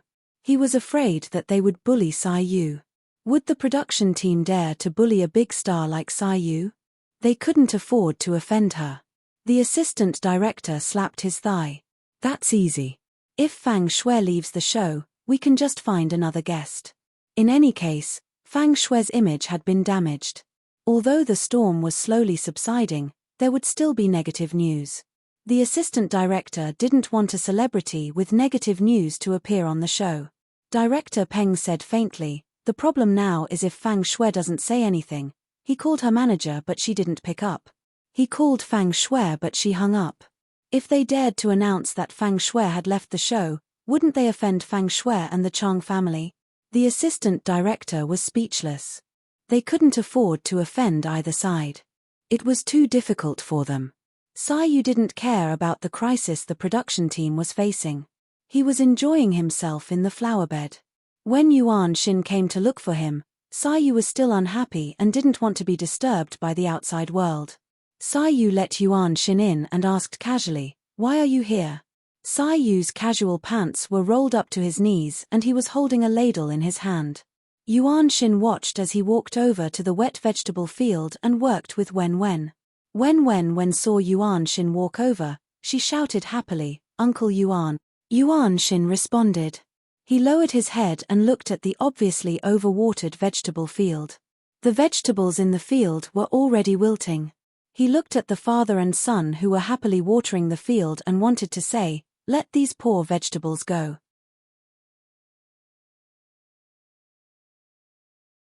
Chapter 47. When Yuan Xin saw the clear water flowing from the soil into the gully, he couldn't help but ask, "Is this enough water?" Wen raised his head. Under the delicate straw hat, a pair of sparkling eyes blinked. He said seriously, "The sun is so hot that the vegetables are all wilted. If you water them more, they won't be dried so quickly, just the right amount." "That's enough." Yuan Xin wiped his sweat. In just a short while, he was already sweating profusely from the sun. "But the vegetables are wilting. Obviously, we haven't watered them enough." Wen widened his eyes and looked at Sai Yu. "Isn't that right, Uncle Yu?" Yuan Xin was speechless. Didn't it occur to him that the vegetables were wilting because they had been watered too much? Unexpectedly, Sai Yu nodded in agreement. "Yes."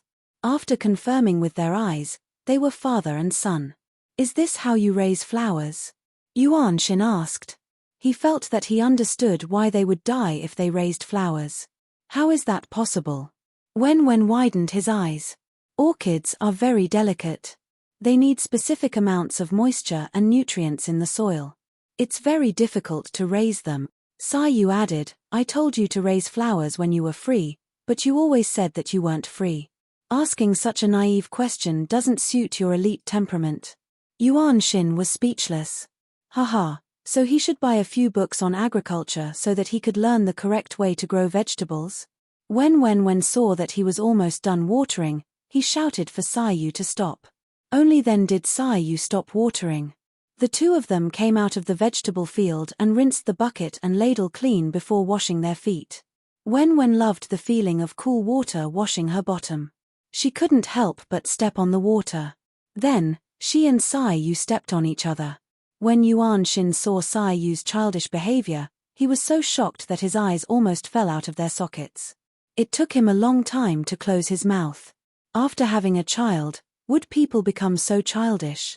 After Sai Yu and Wen were done playing, they returned to the living room. He noticed that Yuan Xin was looking at him strangely. Frowning, he asked, What's with that look? Yuan Shin said, I'm trying to see if you've been possessed. How could this person change so much in just a few days? Yuan Shin realized that he couldn't remember Sai Yu's arrogant attitude. Sai Yu. Was there something wrong with his manager's brain? Yuan Shin chatted for a while before he got to the point.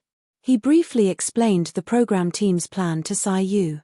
Wen cupped her chubby little face and listened to them attentively. Perhaps they thought that as a 3 or 4-year-old child, no matter how smart he was, he wouldn't be able to understand the conversation between adults, so they didn't avoid him. Yuan Shin took out a cattail leaf fan from somewhere and fanned himself. If it were up to me, I'd rather not film this program. Sai Yu was a capable actress.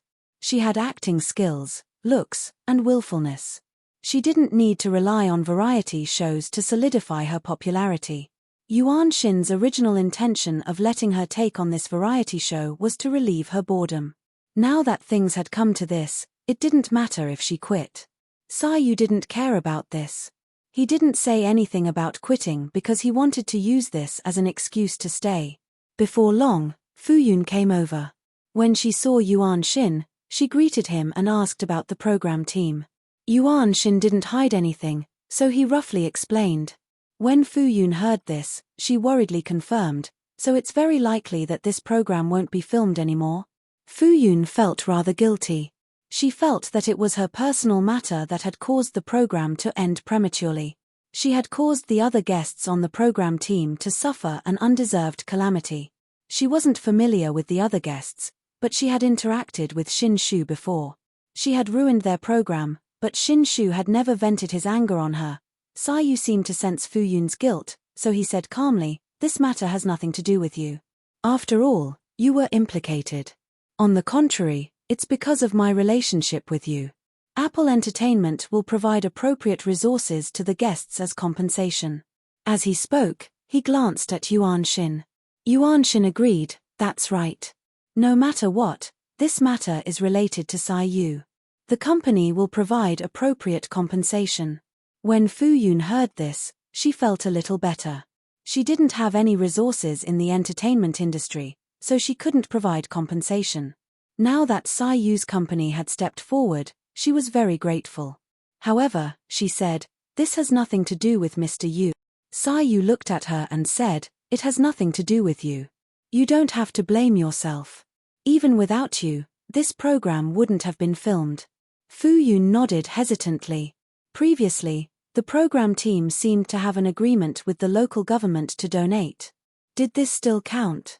Fu Yun thought to herself. If this charity was gone, how could she secretly donate money? There will be donations too, Sai Yu said with certainty. Even if the program team didn't donate, he would still donate. Sai Yu pondered. He liked the simple and honest people here. Furthermore, they had taken care of Fu Yun and her son a lot. The best way to repay them was to promote the economic development of this area. When Fu Yun heard this, she felt relieved. She calculated the assets in her hands and secretly wondered how much she could donate. Not long after, Sai Yu excused himself and left. Yuan Shin stayed behind to play with Wen. Fu Yun thought that since they weren't filming the program, Sai Yu might have to leave soon. Hence, she sent a message to Tian and urged her to hire a female bodyguard as soon as possible. When the bodyguard arrived, Sai Yu could leave and Wen wouldn't say anything. Yuan Shin looked at the vegetable field outside the house. Even though it had been exposed to the scorching sun for half a day, the soil was still wet. It was obvious that Sai Yu and Wen had watered it a lot. Fu Yun noticed that he was looking at her. "Brother Yuan, what are you looking at?" Yuan Shin pointed at the field. "They are ruining the vegetable field. Aren't you going to scold them?" Fu Yun nodded and said, "It's okay. As long as they didn't harm the orchid field, they could do whatever they wanted." Sai Yu enthusiastically wanted to help her water, fertilize, and take care of the plants. Fu Yun rejected him with great difficulty. Later, she had an idea and asked him to help Wen water the vegetables. Fu Yun had actually taught Wen how to water the plants appropriately. However, children had their own logic. He felt that when people were thirsty, they would want to drink a lot of water. It was the same for the vegetables. If he watered them less, they would be dry by noon. Wouldn't he be thirsty in the afternoon? In her opinion, Wen wanted to play with the water. There weren't many places for children to play in. Furthermore, Wen had always been very sensible. Fu Yun couldn't bear to be too harsh on him, so she turned a blind eye. Fu Yun thought that Sai Yu would stop when he saw Wen. She didn't expect that he would play with Wen and do whatever she asked him to do. Yuan Xin. Behind every naughty child, there was a willful and pampering parent. This sentence was not wrong. Sai Yu went out for half a day and only came back in the evening. After Sai Yu came back, Yuan Xin left without asking them to stay for dinner. Fu Yun didn't ask him what he was going to do, but he took the initiative to ask, "When are you going back to the village?" Wen also looked over eagerly. Fu Yun hesitated for a moment. She felt that it was quite good to stay in the garden. However, Sai Yu and Wen both seemed to want to go back to the village. They didn't have anything to do here, so they were bored. Tomorrow? Fu Yun originally wanted to say 2 days later, but when the words reached her mouth, she changed her mind and said tomorrow. Wen clapped happily. That's great. He actually missed his underlings a little. Fu Yun couldn't help but laugh when she saw Wen so happy. Forget it. Anyway, the sun rose early. If she woke up early, it would only take 10 to 20 minutes to drive the electric scooter. She could rush back and forth. Fu Yun glanced at Sai Yu and thought that it was not safe to sleep in a tent all day. It was better to sleep in a room. With this decision, Fu Yun brought the adult and child back to the village the next evening. Sai Yu had already learned how to drive an electric scooter and asked Yuan Xin to push one back from town. The two of them drove the electric scooter back to the village. Fu Yun couldn't help but take a few more glances. When Sai Yu rode the electric scooter, the visual effect instantly became classy. The electric scooter stopped at the entrance of the courtyard. Wen immediately jumped down and ran to the door. Fu Yun went to open the door and then pushed the electric scooter. Wen, who couldn't wait to push the door open and run in, suddenly exclaimed. Fu Yun quickly pushed the door open and entered. What's the matter? She looked up and saw something extra under the tree at the side of the courtyard. It's a swing. Wen stood not far from the swing and looked at it. Then, he turned around and shouted excitedly to Fu Yun, "Mom, it's a swing." Sai Yu then walked in and asked the mother and son, "Do you like it?" Fu Yun turned around and asked in surprise, "It's you?" Sai Yu revealed a faint smile and nodded. "I made it myself." Ever since he found out that Wen liked to play on the swing, Sai Yu instructed his subordinates to find the materials to make the swing. He spent almost an entire day making it himself just to give them a surprise. However, due to the conditions, the size of the swing was relatively small. Fu Yun didn't expect Sai Yu to be so thoughtful. She was really pleasantly surprised. She said gratefully, "Thank you. Wen likes it very much." She looked at Wen's cheerful little back view and her eyes were as gentle as water. "What about you?" Sai Yu asked. "Me?" Fu Yun was stunned. Then, she revealed a smile. "I like it very much too." Sai Yu's expression was gentle. "It's good that you like it." Wen had already run to the swing. He stood on his tiptoes and clung onto the board of the swing. The swing swayed slightly because of Wen's clinging movements. His chubby little body was lying on top of the swing. His 2 short little legs were almost off the ground as he swung them a few times. The swing was too high for Wen. He climbed for a long time but still couldn't sit properly. Fu Yun and Sai Yu parked the car and walked over. Sai Yu took a step with his long legs and carried Wen to sit properly on the swing. Wen finally sat properly.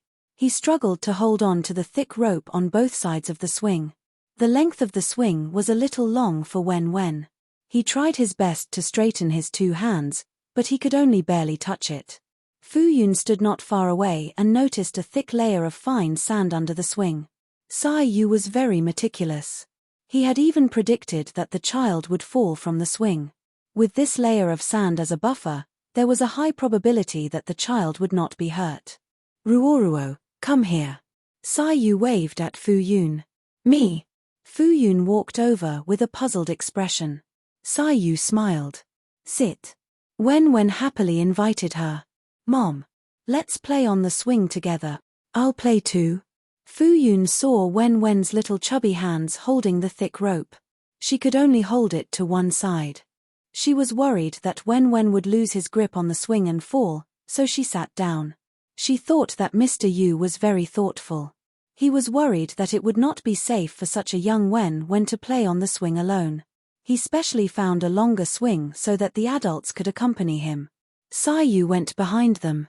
Are you ready? Fu Yun held the rope with both hands. One of her hands covered Wen's hand. She asked Wen, are you holding on tight? Wen's other hand grabbed Fu Yun's clothes behind her back and said loudly, hold on tight. Sai Yu pushed them up. At first, he did not push hard and the angle of the swing was not big. Slowly, the angle of the swing became bigger and bigger. Wen soon laughed out loud. Fu Yun could not help but laugh. She had not played on the swing for many years. It was quite interesting. The two of them played for a while before Fu Yun shouted to stop. She then changed people. Mr. Yu, come sit too. I'll push. No need. Sai Yu refused. He made this swing for the mother and son to play. He would not play such a childish game. Fu Yun looked at the time. I should go make dinner. She could not continue playing with Wen. Wen had not played enough and was still sitting on the swing. When she heard this, she looked at Sai Yu. Sai Yu immediately changed his words. Then I'll play with Wen. Fu Yun saw Sai Yu sit down and put her long legs on the ground. After the swing swayed, Wen instantly smiled and went back to the kitchen to cook. Because of the addition of the swing, the old house became a new playground for the children. They had never played on a swing before except for seeing it in school. When they saw that Wen's house had an additional playground, they were extremely envious. Did your mother make it for you? A child asked. Wen proudly stuck out her belly. It was made by Uncle Yu. Wow. Yi blinked and suddenly asked in a childish voice, does Uncle Yu want to be your stepfather? I heard from Grandma that you're going to have a stepfather. Will your stepfather beat you, scold you, and not give you food? Zhuang was extremely worried. It was as if he could imagine Wen's miserable days without food. His eyes suddenly moistened and he wanted to cry. Wen. He waved his hand. Of course not. Uncle Yu likes me and specially gave me this gift. Although his mother was perfect in his eyes, Uncle Yu and his mother were not from the same world. How could they be together? It was impossible. When the children saw that Wen was so certain, they nodded as if they understood. Then, they lined up to play on the swing. The children in and out of the village came in the morning and at 2 or 3 in the afternoon. They played until sunset before going home. As there was only one swing, each child could only line up to play. Moreover, there was a limit to the time they could play, so the children were not satisfied and reported on time in the morning and afternoon. Brother, I want to play again tomorrow. Xiao Shan sniffed and said to his brother, Das Han. Got it. Let's go again tomorrow. Okay. Xiao Shan nodded happily. Das Han also brought the children from their village to line up to play on the swing. They went home in groups at sunset. The children chased and played by the roadside. Suddenly, 2 black cars drove slowly on the country road. They approached them, then passed them and continued to drive forward. Das Han and the others saw the cars and stood by the roadside to take a look. The cars seemed to be going to the village. Their village rarely saw cars from outside the village all year round. It was only recently that outsiders came in and out of the village frequently, so they were a little surprised. Not long after the black cars passed, a van stopped not far in front of them. After a while, a few young men carrying machines got out of the van. Are we close? We're almost there. The young men looked around. The car they had been following was nowhere to be seen. Their car could not get any closer. It was too noisy and they could not be found. The navigation system showed that they were only 800 meters away from their destination. They just had to walk there quietly. Pay attention to the camera later. When we get the first-hand information, we'll be rich. This place is really remote, a young man said. He almost could not help but rub his buttocks. After sitting in the car for so long, he felt that his buttocks were not his anymore. Let's hurry. We won't be able to make it in time. The short man was unconsciously excited. When they got the hottest insider news of a rich family, they would definitely become famous in the industry. Xiao Gang had already noticed that a group of village children were looking at them without blinking. Their companions were still using their phones to search for navigation. Xiao Gang thought for a while and walked toward the group of children. He smiled kindly at them. Children, may I ask if Fu Yunruo's house in Shenghe village is this way? Das Han and the others looked at the stranger warily and did not speak. Xiao Gang fumbled in his pocket for a while and took out a lollipop. This lollipop belongs to whoever shows me the way. The children did not speak. They were even more alert. Das Han suddenly carried his brother and shouted to the group of children, "Run!" The group of children turned and ran toward Shenghe village. Das Han ran at the back and looked back at them from time to time. After a while, the group of children disappeared. Hey! Xiao Gang was confused. He looked very kind. Why did the children run away in fear? Did the navigation system arrive? Yes, it's here. Shenghe village is just ahead. It did not show the location of Fu Yun's house. We'll ask when we enter the village. The two cars had caused such a big commotion. Many people must have heard it. Let's go. The three young men carried their equipment and rushed forward. On the other side, Das Han and the group of children ran back to Shenghe village. Before they entered the village, Das Han shouted, "Bad people are coming."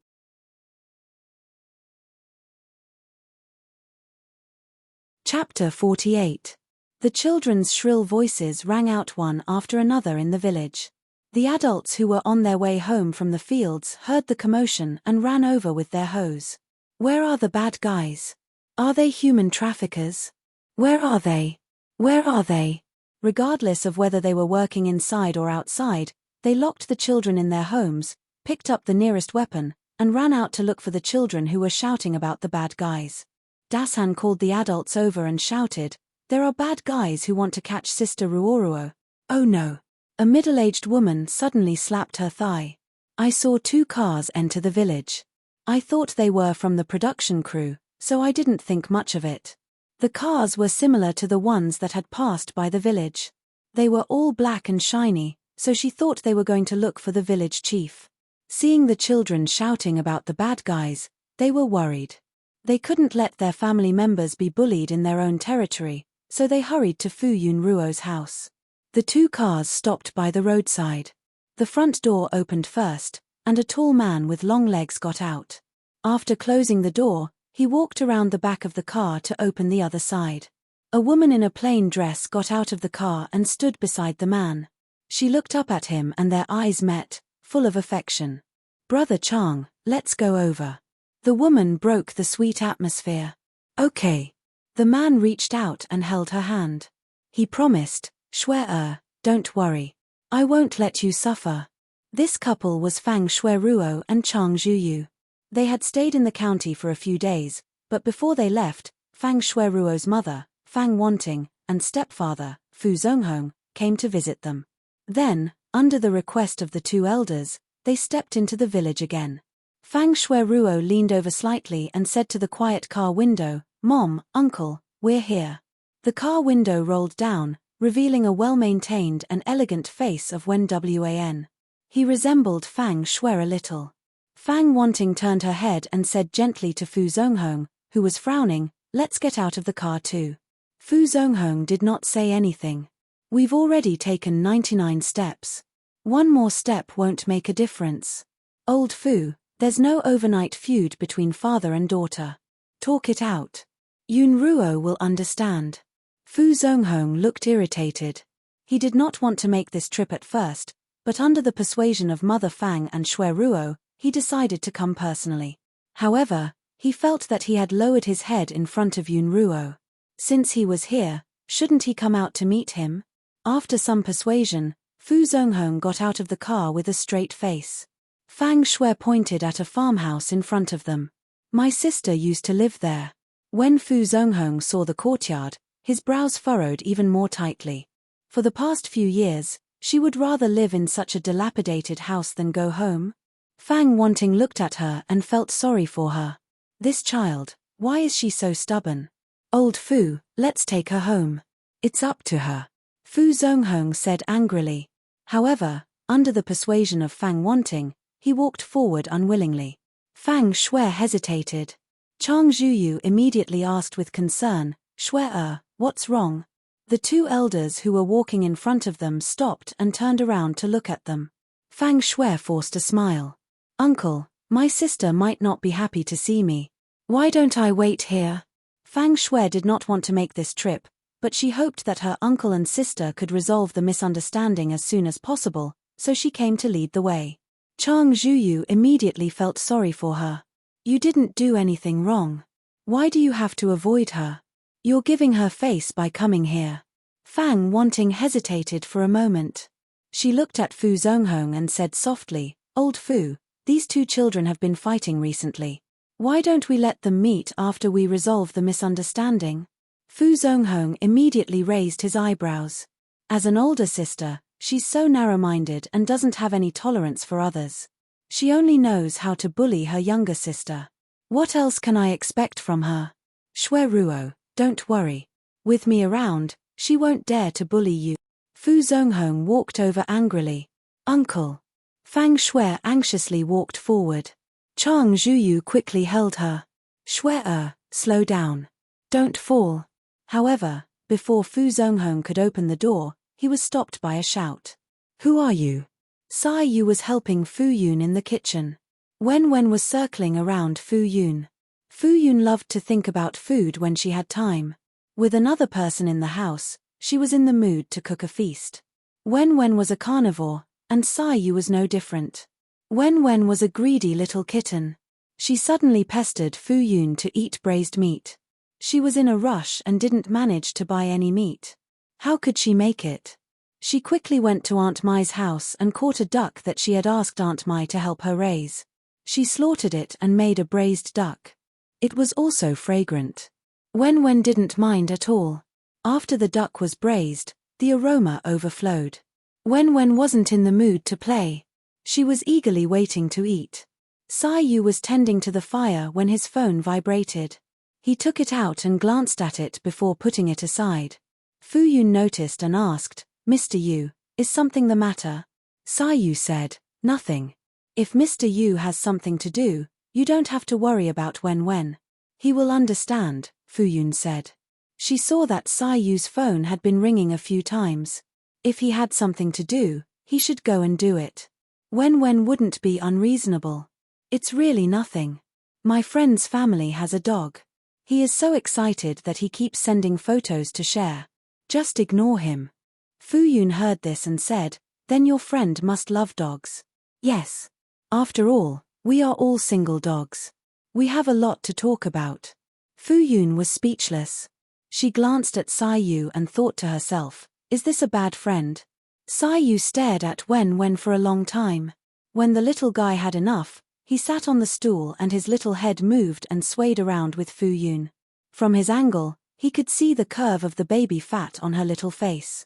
Sai Yu thought for a while and said, speaking of which, I haven't received my payment yet.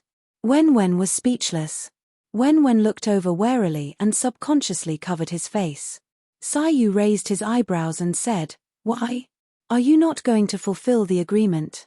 Wen's eyes drifted and then he said self-righteously, you forgot. He didn't forget. At most, he didn't remind him. Wen was prepared to be pinched on his face every day. However, there were no signs of pinching on his face on the first and second day. He was secretly happy and thought that Uncle Yu had forgotten. In the end, he remembered. Let bygones be bygones. Don't bring up old scores. Wen tried to act cute to get away with it. Sai Yu looked at him and smiled. There is no time limit on the payment in the agreement. I have saved up a few days. It felt good to pinch so much at once. Wen was speechless. He felt his face ache. Come, let me pinch. Sai Yu gestured for Wen to come over. Wen asked Fu Yun Ruo for help. Mom, Fu Yun Ruo held back her laughter and said seriously, Wen, You have to do what you promised. If you break the agreement, then the agreement is invalid and Uncle Yu doesn't have to be your bodyguard anymore. Wen was speechless. All right, he couldn't break the agreement. Wen took the initiative to move his face closer and said, "Go ahead." Wen closed his eyes and his long eyelashes fluttered. He opened his eyes slightly and said, "Be gentle." Yu smiled and agreed. He went to wash his hands before sitting at the side and reaching out to pinch. Although he said he was pinching, he was actually using his fingers to scratch. It had to be said that this soft and smooth bouncy feeling was really good. Fu Yunruo laughed silently at the side and held her stomach. While they were fooling around, they suddenly heard a commotion outside. Fu Yunruo walked out to see what was going on. It was so noisy. Outside the courtyard, a group of villagers with weapons in their hands stopped Fu Yunruo's group at the door. The person who asked the question was Aunt Mai. She scrutinized the group of people. "What are you doing in Shenghe village?" Fang Wanting saw the villagers' stance and frowned slightly. Then, when Wan said, "Hello, villagers. We are Yunruo's family."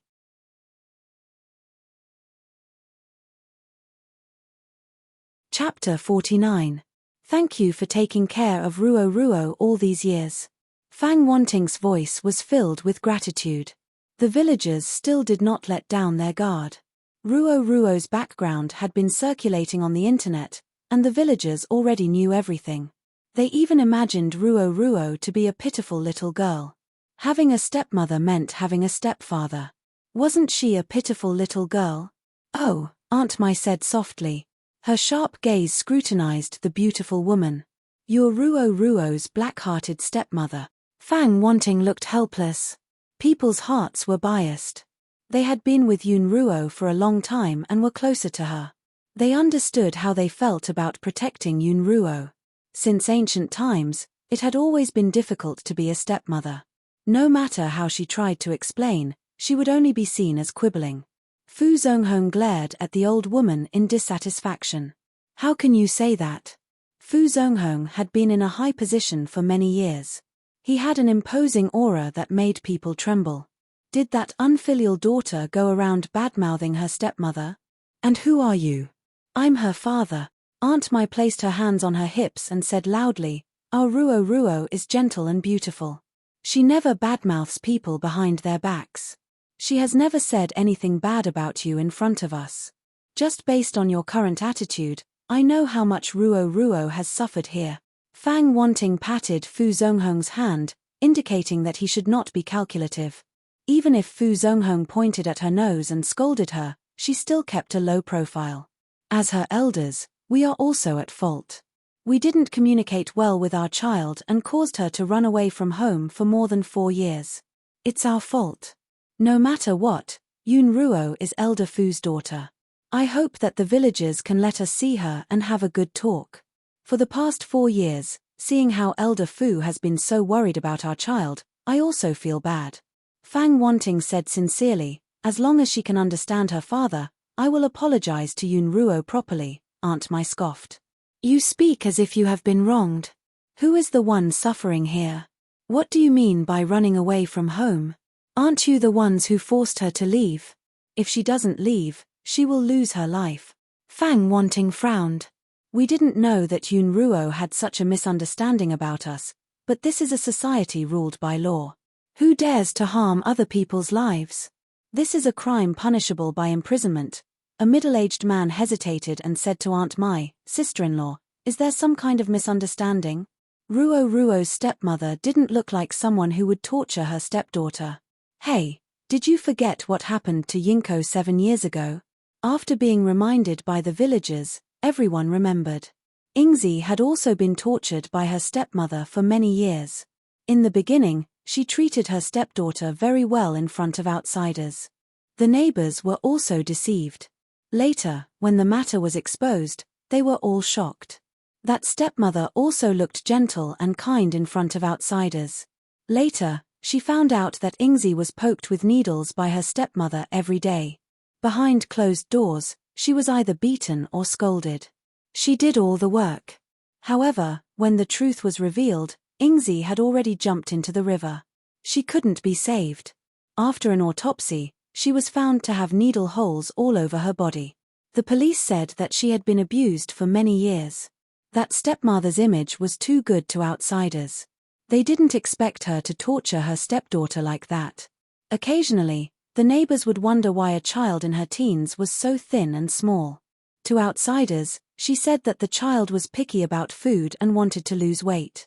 Her relatives and neighbors also saw that her stepmother was kind enough to give her chicken drumsticks and meat.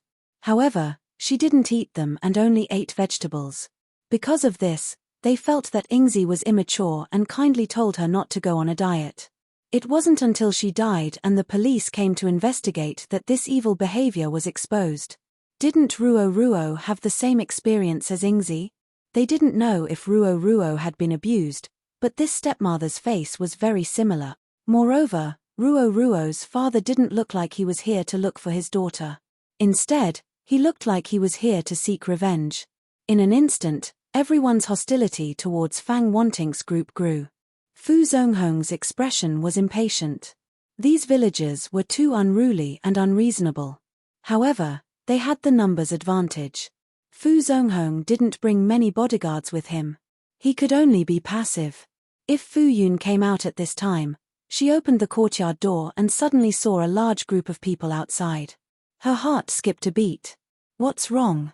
She looked around and then saw a group of people surrounded by people. It was a very conspicuous group of people. Fu Yun was in a daze for a moment before she remembered this face. Wasn't this the original owner's father? Fu Yun was surprised. However, when she saw the few people standing beside her father, she didn't feel surprised. Fu Zonghong saw the woman who walked out of the courtyard door. When he saw that face, he was in a daze. At that moment, it was as if the scene had reappeared. He saw Sang Qing walking towards him. Sang Qing was his first wife. They were in love. When they were young, they were also passionately in love. They entered the palace with longing for the future. Unfortunately, later on, Fang Wanting saw Fu Yun Ruo and went forward in surprise. Are you Yun Ruo? It's really you. I've finally found you. You unfilial daughter. You've left home for so many years. Are you looking down on me? Fu Zonghong shouted a few words. He was already prepared to quarrel with Fu Yun Ruo until his face turned red. However, Fu Yun Ruo, who used to quarrel with him every time, just looked at him calmly. Her eyes were clear and cold. Fu Zonghong's mind went blank for a moment. He didn't know why, but he suddenly felt a sharp pain in his heart. Fu Yun Ruo looked indifferent. What are you doing here? Fang Wanting said helplessly, Yun Ruo, no matter how angry you are with me, you can't joke about yourself. After you left home for so many years, your father thought about you day and night. Is that so? Fu Yun Ruo raised her eyebrows. I thought that without me being an eyesore, your family of 3 would be living a happy life. What are you talking about? Fu Zonghong shouted. Fang Wanting smiled bitterly. There's no overnight feud between father and daughter. If there's any misunderstanding, let's talk about it. There's no misunderstanding. Fu Yun Ruo smiled. If you really care about me so much, you should have come to look for me in the 4 years that I've been away. Parents who care about their children will be very anxious if they can't contact their children for 3 to 4 hours. If they can't contact their children for 24 hours, they will call the police. What about you? I've been away for more than 4 years, but you didn't come to look for me. Ha! She felt that it was ironic that he thought about her day and night. He probably treated her as if she didn't exist, right? Although Fu Yun Ruo deliberately hid, if this father really cared about her, he should have at least called the police when he couldn't find her, right? At that time, she scrolled through the news every day. Chairman Fu still went to work as usual. The entire Fu Corporation was peaceful, as if nothing had happened. No one looked for her, and at that time, her tense nerves did relax. But sometimes, when she thought about it, she felt that it was unfair for the original body. Fu Zonghong was so angry that he was trembling. You're the one who ran away from home, and you still think you're in the right? I'm just too good to you, so you don't know the hardships of the world. Without the Fu family, look at how you're living. Fu Yun Ruo felt sad for the original body. This was her father. He lost contact with a weak woman, but he wasn't worried about the danger she might encounter. Instead, he felt that he could let her experience the hardships of life. Looking at it this way, the situation she was worried about when she first came here might be true. He didn't care about his biological daughter for so many years, so it wasn't strange that he would chase his daughter out of the house. No wonder the original body's personality was getting more and more extreme, and even her biological father was so cruel. I'm fine now. She couldn't be bothered to talk nonsense with them. The more she talked, the worse she felt. What exactly do you want to do by lowering yourself to come here? Fang Wanting looked worried. Yunruo, we're here to take you home. You've been angry for so long, so it's time for you to calm down, right? Fu Yunruo said, that's not my home, so why should I go back? Aren't I just looking for trouble? Sister, uncle, really wants you to come home. Fang Shueruo said in a low voice, looking a little timid. I can go back if you want, as long as these two eyesores don't appear in front of me. I don't like them. Oh, if you can't bear to part with them, you can go with them. Fu Yunruo said indifferently. What kind of attitude is that? Fu Zonghong was so angry that his face turned red. This is your mother and sister. Fu Yunruo looked up. My mother has been buried for many years. Is this woman my mother's reincarnated body? She even gave birth to a sister for me. Mr. Fu, what are you saying about my mother? No wonder people are saying that this Mrs. Fang is your first wife, and that Miss Fang Shueruo is your only biological daughter. So it was your idea. Aren't you afraid that my mother will climb out of the ground and look for you? What nonsense are you talking about? Fang Wanting felt a chill run down her spine. She forced a smile and said, Yunruo, I don't mean to replace my sister. It's all a misunderstanding. Then it's true. Mr. Fu, what about you? Did you know? Fu Zonghong was in a daze. It seemed like someone had said that before. How did he respond at that time? He probably didn't care. Do I have to explain myself over such a small matter? In Fu Zonghong's opinion, this small misunderstanding didn't affect anything.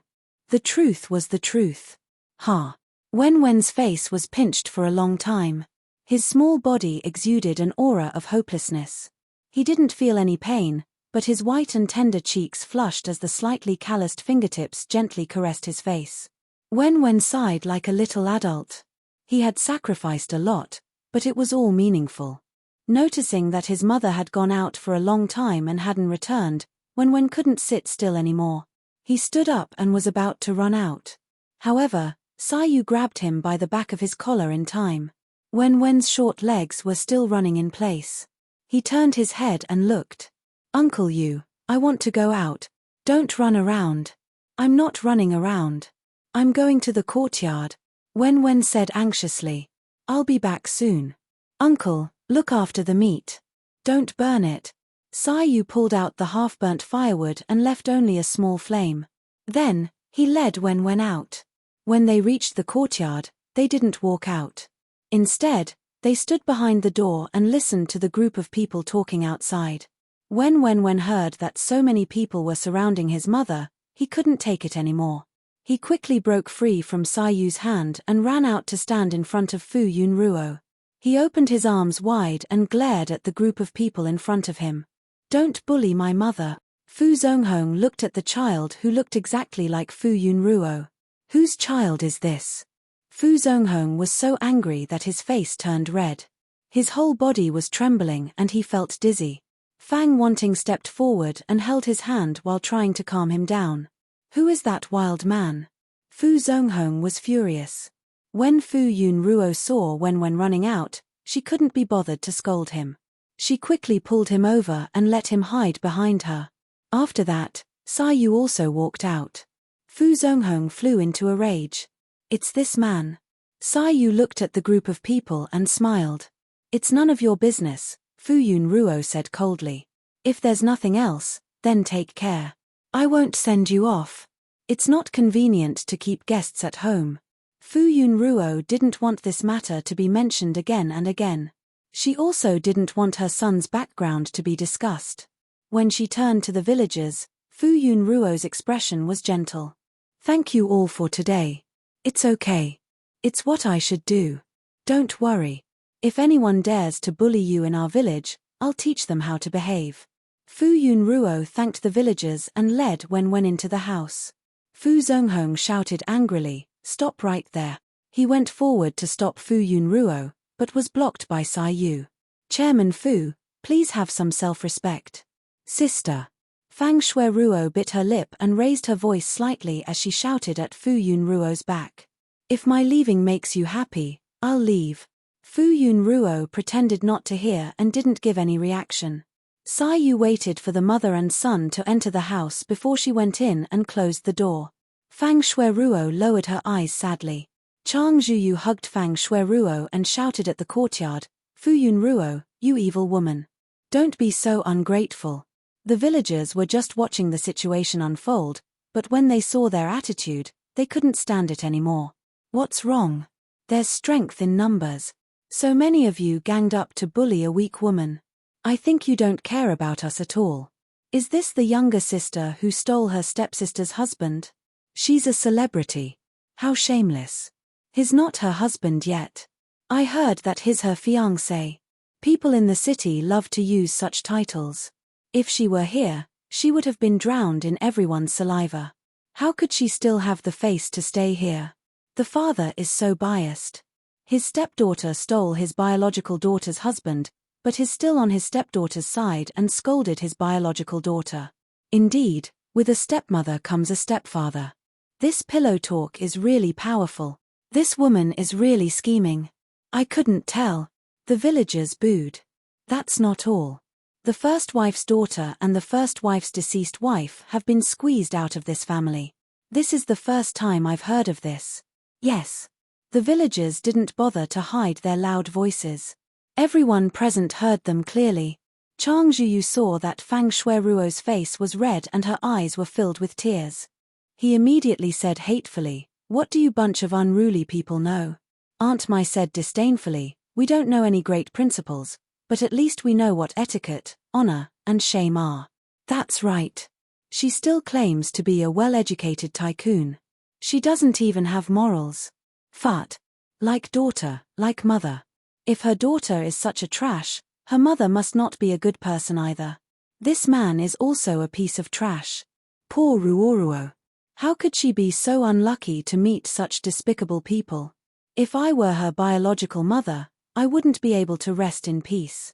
Fu Zonghong and the others' faces were contorted. They wanted to defend themselves, but the villagers didn't listen to them. They only cared about talking loudly. In the end, Fu Zonghong left with an ashen face. Old Fu. Fang Shui wanted to chase after him worriedly. Only after the group of people left did the villagers disperse. Not far away, 3 young men were lying in a corner. They were trembling with excitement as they watched the camera footage.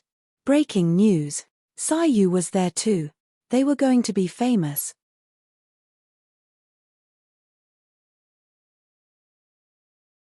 Chapter 50. Fu Zonghong returned to his car and waited for Fang Wanting to get in before instructing the chauffeur to leave. Fang Wanting did not look too happy either, but she still comforted him gently. "Old Fu, don't be angry. We will come again tomorrow. We sincerely invite Yun Ruo back. We haven't found her for so many years. It's normal for her to be angry. It's also my fault. I should have insisted on finding her." Fang Wanting sighed. "What does it have to do with you? If the news of the Fu family's daughter running away from home gets out, won't we become a joke in our circle?" Fu Zonghong said subconsciously. He frowned. She did something wrong and is too ashamed to face others. "I still want to save my face." "Old Fu." Fang Wanting shouted in disagreement. Then she said helplessly, "In the end, Shueruo is also in the wrong. No matter what, she should not have agreed to our Yu's pursuit. After all, she was engaged to Yun Ruo. The world did not look at the process. They only knew the outcome. The person who was engaged to the elder sister ended up with the younger sister. What's wrong with the 2 children loving each other? When the 2 families were engaged, they were still young. If I knew this would happen, I would not have arranged their marriage." Fang Wanting said softly, "After all, Yunruo likes Are You too. Obviously, she felt helpless that the two sisters liked the same man. Now the internet is saying that Ruo came between the elder sister and her future brother-in-law. Sigh. Fang Wanting sighed softly. Fu Zonghong frowned and said directly, the news on the internet cannot be trusted. Once people open their mouths, there will be all kinds of nonsense. I will get someone to suppress it. Fu Zonghong spent most of his time and energy on work. He did not read the entertainment news on the internet. He only watched financial channels and financial magazines. Fu Zonghong's chest was full of anger. He leaned against the back of the seat and closed his eyes to rest. Fang Wanting saw this and considerately did not disturb him. She turned her head to look at the car window. The scenery outside the window flashed by, and it was reflected in her eyes like a flash of light. Fu Zonghong closed his eyes and slowly calmed down. However, a pair of cold eyes kept appearing in his mind. They had lived together for more than 10 years in the past. Whenever they met, they would quarrel with each other. When she was still underage, she started to put on heavy makeup and had a bad temper. She turned the house upside down. It was only now that he realized that his daughter looked so much like Sang Qing. The memories buried in the depths of his mind surfaced at this moment. It had been a long time since he thought of Sang Qing. Yu closed the door and shut out all the noise outside. Fu Yun instantly felt that her ears were much quieter. Wen hugged Fu Yunruo with concern in his eyes. He said in a childish voice, Mommy, don't be sad. Baby loves Mommy the most. Fu Yunruo listened to the little darling's cute comforting words and the gloominess in her heart disappeared. She squatted down and hugged the warm and soft little Sunday. Mommy is not sad because Mommy has Wen, this big darling. Mommy loves Wen the most. Wen's little mouth could not help but curl up. Yes, he would not admit that those who hurt his mother were his relatives. Wen already knew that the person outside just now was his biological grandfather. But so what? The only person he accepted was Fu Yunruo. Fu Yunruo also had the same thoughts. Wen was her only relative. If Father Fu treated the original owner of her body well, she would fulfill her responsibility as a child. However, Fu Zonghong really could not bear to be a father. She could not treat him as an elder. Wen loves Mommy the most too. Fu Yunruo rubbed his tender and smooth cheeks. She was extremely grateful to herself for making the right decision. If it was not for Wen, she did not know how she would be living in this world where she had no one to rely on. Wen took the initiative to rub against her and even kissed her face. His heart ached for his mother. He had more or less guessed what had happened in the past. In the future, with him around, he would definitely not let them bully his mother again. Yu looked at the mother and son pair being affectionate and stood at the side without saying a word. Suddenly, Fu Yunruo thought of something. Ah, my beer duck. Could it be that it was burnt? Fu Yunruo hurriedly ran into the kitchen. Wen Ruo ran with his short legs. His fragrant meat. She opened the lid of the pot and a rich fragrance wafted out. Fu Yunruo used a spatula to stir-fry it. She was collecting the sauce now. Fortunately, it was not burnt. Wen Ruo smelled the fragrance and salivated. Mommy, is it done? Is it done? Wen Ruo tried his best to stand on tiptoe. With his height, he could not see the surface of the stove, let alone the meat in the pot. Mommy, I can try it. Wen Ruo blinked his big eyes. His small mouth unconsciously opened wide, as if he was waiting to be fed. Wait a little longer. It will be more delicious if it stews for a while. Fu Yunruo looked at the stove. There was only a vigorous spark left. She only added a thin piece of firewood and extinguished the fire to simmer it slowly. Wen Ruo was extremely disappointed. Sigh, he wanted to eat fragrant meat. Fu Yunruo looked at Yu Ruo. Mr. Yu, can I ask you for a favor? Yu looked over and gestured for her to speak. Can you invite Uncle Mai and Aunt Mai over? Although he had already told Aunt Mai before, if he did not invite them, they would definitely not come over. Yu Ruo agreed and then left the kitchen. The duck meat was stewed for a while. When Fu Yunruo saw that the sauce was almost done, she put it on a plate. Mom. Wen jumped up and down at the side. Wait a little longer. Fu Yun took out Wen's small bowl. I want duck feet. I want duck neck. Eat a piece first. Fu Yun placed a duck's foot in his small bowl. Let me say this first. You can only eat 3 pieces of meat tonight. This is the first piece of meat. Although there were no spices, the beer duck was still considered to have a strong taste. If Fu Yun strictly limited his appetite, he would not be able to eat it. Wen nodded. He loved to eat the fragrant meat, but he still had to listen to his mother. Moreover, as long as he had something to eat, it was fine. He couldn't eat too much at one time, but he could eat more. Fu Yun made a light vegetable soup. At the same time, she steamed an egg custard for Wen in a small pot. This was his main dish. Not long after, Sai Yu returned with Uncle Mai and Aunt Mai. Grandpa Mai, Grandma Mai. Wen hugged his small bowl and gnawed on the duck's foot with relish. When he saw the 3 adults raise his head and call for them, there was some sauce on his fair and tender cheeks. Aunt Mai immediately smiled and said a few words to Wen before entering the kitchen. Sai Yu saw Wen like this. His fair and tender little claws were grabbing the duck's foot and eating until there was sauce around his mouth. He went to the living room and took a few pieces of tissue paper to wipe his mouth. Wen consciously raised his head and let Sai Yu help wipe his mouth. After that, he continued eating. Sai Yu looked at the juicy little mouth that had just been cleaned. When was still unsatisfied, Sai Yu brought him to wash his hands and face. This time, it was clean. Wen ran over to act coquettishly with Fu Yun. Uncle Mai and Aunt Mai watched with a smile. At this moment, the sky outside had already darkened. When the lights were turned on, they seemed to be coated with a layer of warm light. When Sai Yu saw this scene, a corner of his heart softened. This was the so-called atmosphere of the human world. Uncle Mai and Aunt Mai saw that Fu Yun did not take the previous incident to heart and acted as usual.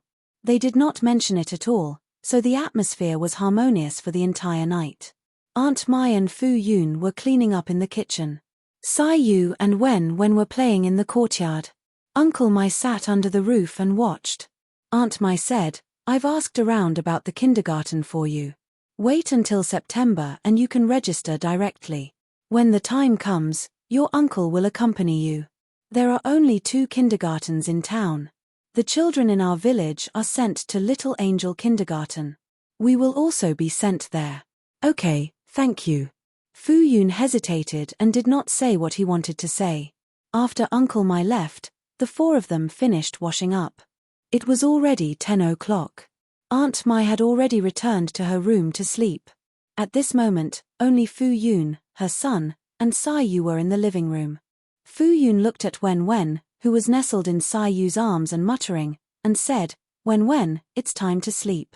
Wen reached out to Fu Yun. Hug. Fu Yun walked over and leaned over slightly to carry Wen. The fragrance of the same shower gel was faintly discernible.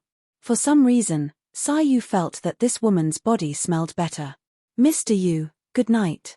Wen hugged Fu Yun's neck and turned to look at Sai Yu. Uncle Yu, good night. Sai Yu said, good night. Only Sai Yu was left in the living room. He sat for a while before returning to his room. Sai Yu took out his cell phone and tapped on the screen to open a series of unread messages. Yuan Xin had sent over dozens of messages. He read them from beginning to end and the last sentence was that the matter had been resolved. Sai Yu replied to the message and then received a voice call request. After Sai Yu answered the call, Yuan Xin's voice was heard. The Fu Corporation has suppressed all the news that is unfavorable to Fang Shui.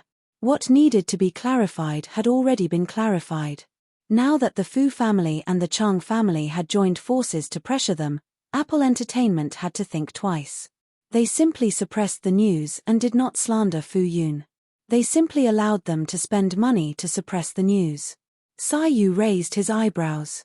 Keep an eye on the internet. Don't let anyone make an issue out of Ruoruo. This Chairman Fu was really speechless.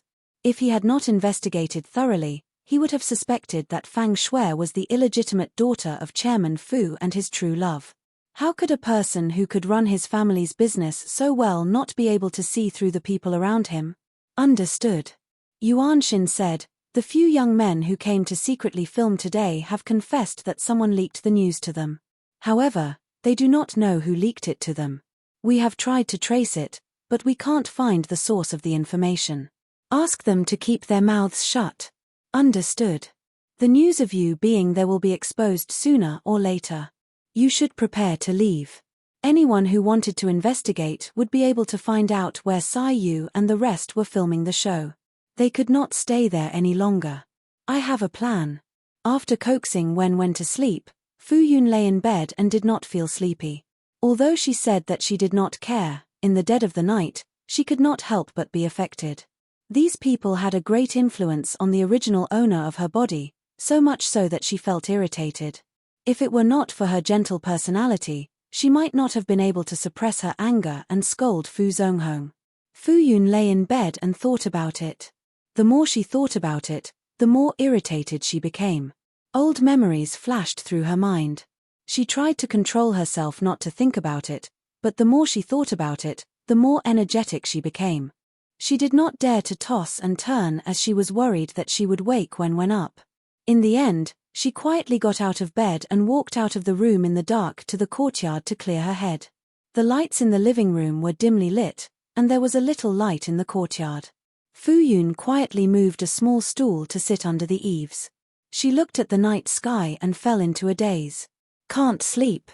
A low voice suddenly came from behind her.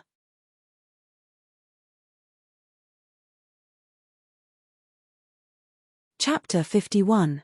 Fu Yun Ruo turned around and saw Sai Yu standing behind her. She whispered apologetically, "Did I wake you up?" When she came out, her movements were already very light. She did not expect to wake him up. Sai Yu said, "I just came out to drink some water." He shook the cup in his hand. What he meant was that he was not woken up by her. Moreover, at this time, he was not asleep yet. Sai Yu put down the cup and used another clean cup to fill half a cup of hot tea. With his other hand, he brought a stool over and sat down beside Fu Yun Ruo. Sai Yu handed the cup to Fu Yun Ruo. Fu Yun Ruo took it and thanked him. The stool was very short and small. After Sai Yu sat down, he had nowhere to place his long legs. He stretched his legs casually. The two of them were silent for a moment. Fu Yun Ruo held the cup with both hands and felt the temperature that was not boiling hot. Then, she took 2 sips. It was very quiet in the courtyard and outside. It was so quiet that only the sound of cicadas and frogs could be heard. Fu Yun Ruo's mood also calmed down. Sai Yu suddenly asked, "Are you going to stay here with the child?" "Of course not." Fu Yun Ruo said, "After all, the education resources here are not as good as those in the big cities. Wen Wen has grown up and also needs to study." She had already asked Tian Tian to help her find housing resources. However, after considering all aspects, she could not go out for a while. Previously, Fu Yun Ruo chose to look for housing in the capital mainly because she had more acquaintances. It was not necessary to go to a completely unfamiliar city and blindly search. If there was anything, they could take care of each other. Considering this, when she first opened her studio, she also opened it in the capital. Now that these old friends had appeared one by one, if Fu Yun thought that they were also in the capital, wouldn't she be disturbed every 2 to 3 days in the future? It was always annoying to have flies flying around in front of her. But on second thought, there was no need for her to hide from them. She also did not have the time to block her all day long, right? It seemed as if she was afraid of them. If Fu Yun felt that she would be at a disadvantage if she gave up such a superior environment like the imperial capital for them, wouldn't she? Fu Yun had originally considered whether she should change cities. Now that she thought about it, she had not done anything wrong. Why should she give up a more familiar and superior environment for them? Sai Yu. His eyes flickered and he pretended to ask casually, "Are you going to the capital?" Fu Yun nodded. "I'm going to take a look at it at the end of the month." "When are we leaving?" "There's no hurry. If we really go there, it'll be after the new year." "Well, if you have any difficulties, you can tell me. I can still help." Fu Yun's eyes curved into crescents. Alright, if there's really a need, I won't be polite. Of course, she didn't think that she would encounter any trouble that was difficult to solve. If you don't want to see those people again, I can help. Yu thought that these people would be of some use. After he helped to resolve this matter, Fu Yun would no longer have to worry about anything. In the end, she already had a plan. Yu felt that what he had done previously was extremely stupid. Fu Yun looked at him in surprise and shook her head. I can solve my own problems. Although Yu had the support of the company, the outcome of going against the Son of Destiny was not too good. Fu Yun didn't want him to ruin his bright future because of her. You've already done enough for us. Fu Yun thought to herself. Yu really liked Wen. He could actually go to this extent. Yu didn't say anything for a moment. After a moment, he asked, what do you think of the Fu family? Fu Yun didn't react for a moment and there was a hint of confusion in her eyes. What do you think of Chairman Fu? This concerned his attitude towards his son's biological grandfather. He had to act according to his son's mother's mood. Fu Yun hesitated. If I say that he's not my father in my heart, will you think that I'm cold-blooded?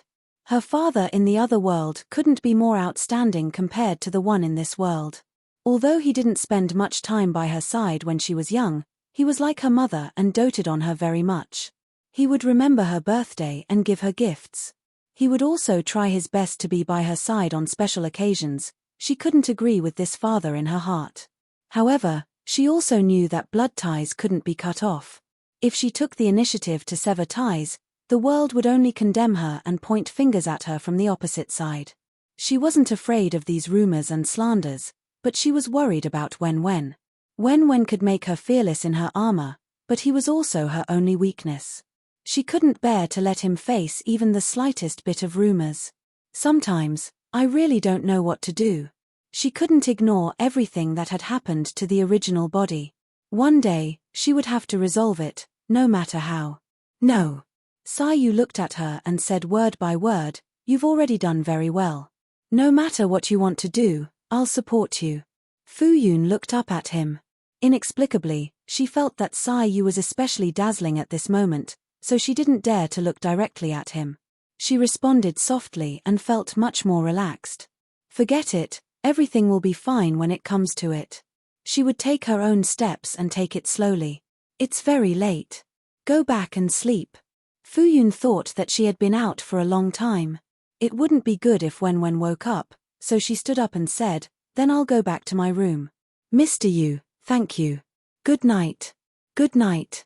Yu watched Fu Yun go back to her room. He also went back to his room and immediately summoned Yuan Xin. He asked him to find out if Fu Yun was going to buy a house or rent a house, if there were any movements, if there were any difficulties, and if necessary, he would provide assistance. Yuan Xin said in surprise, you managed to convince her? Yuan Xin clicked his tongue in wonder. It was really not easy to convince someone so quickly. Yu. He thought of many persuasive words, but he didn't say a single one. She had already planned to do so. There was no need to say such a shameful thing, but who was Yuan Xin? As a manager who had been with Yu for 10 years, even if he didn't fully understand Yu's temperament, he could occasionally understand some of it. When he noticed Yu's unusual silence, he immediately thought of many things.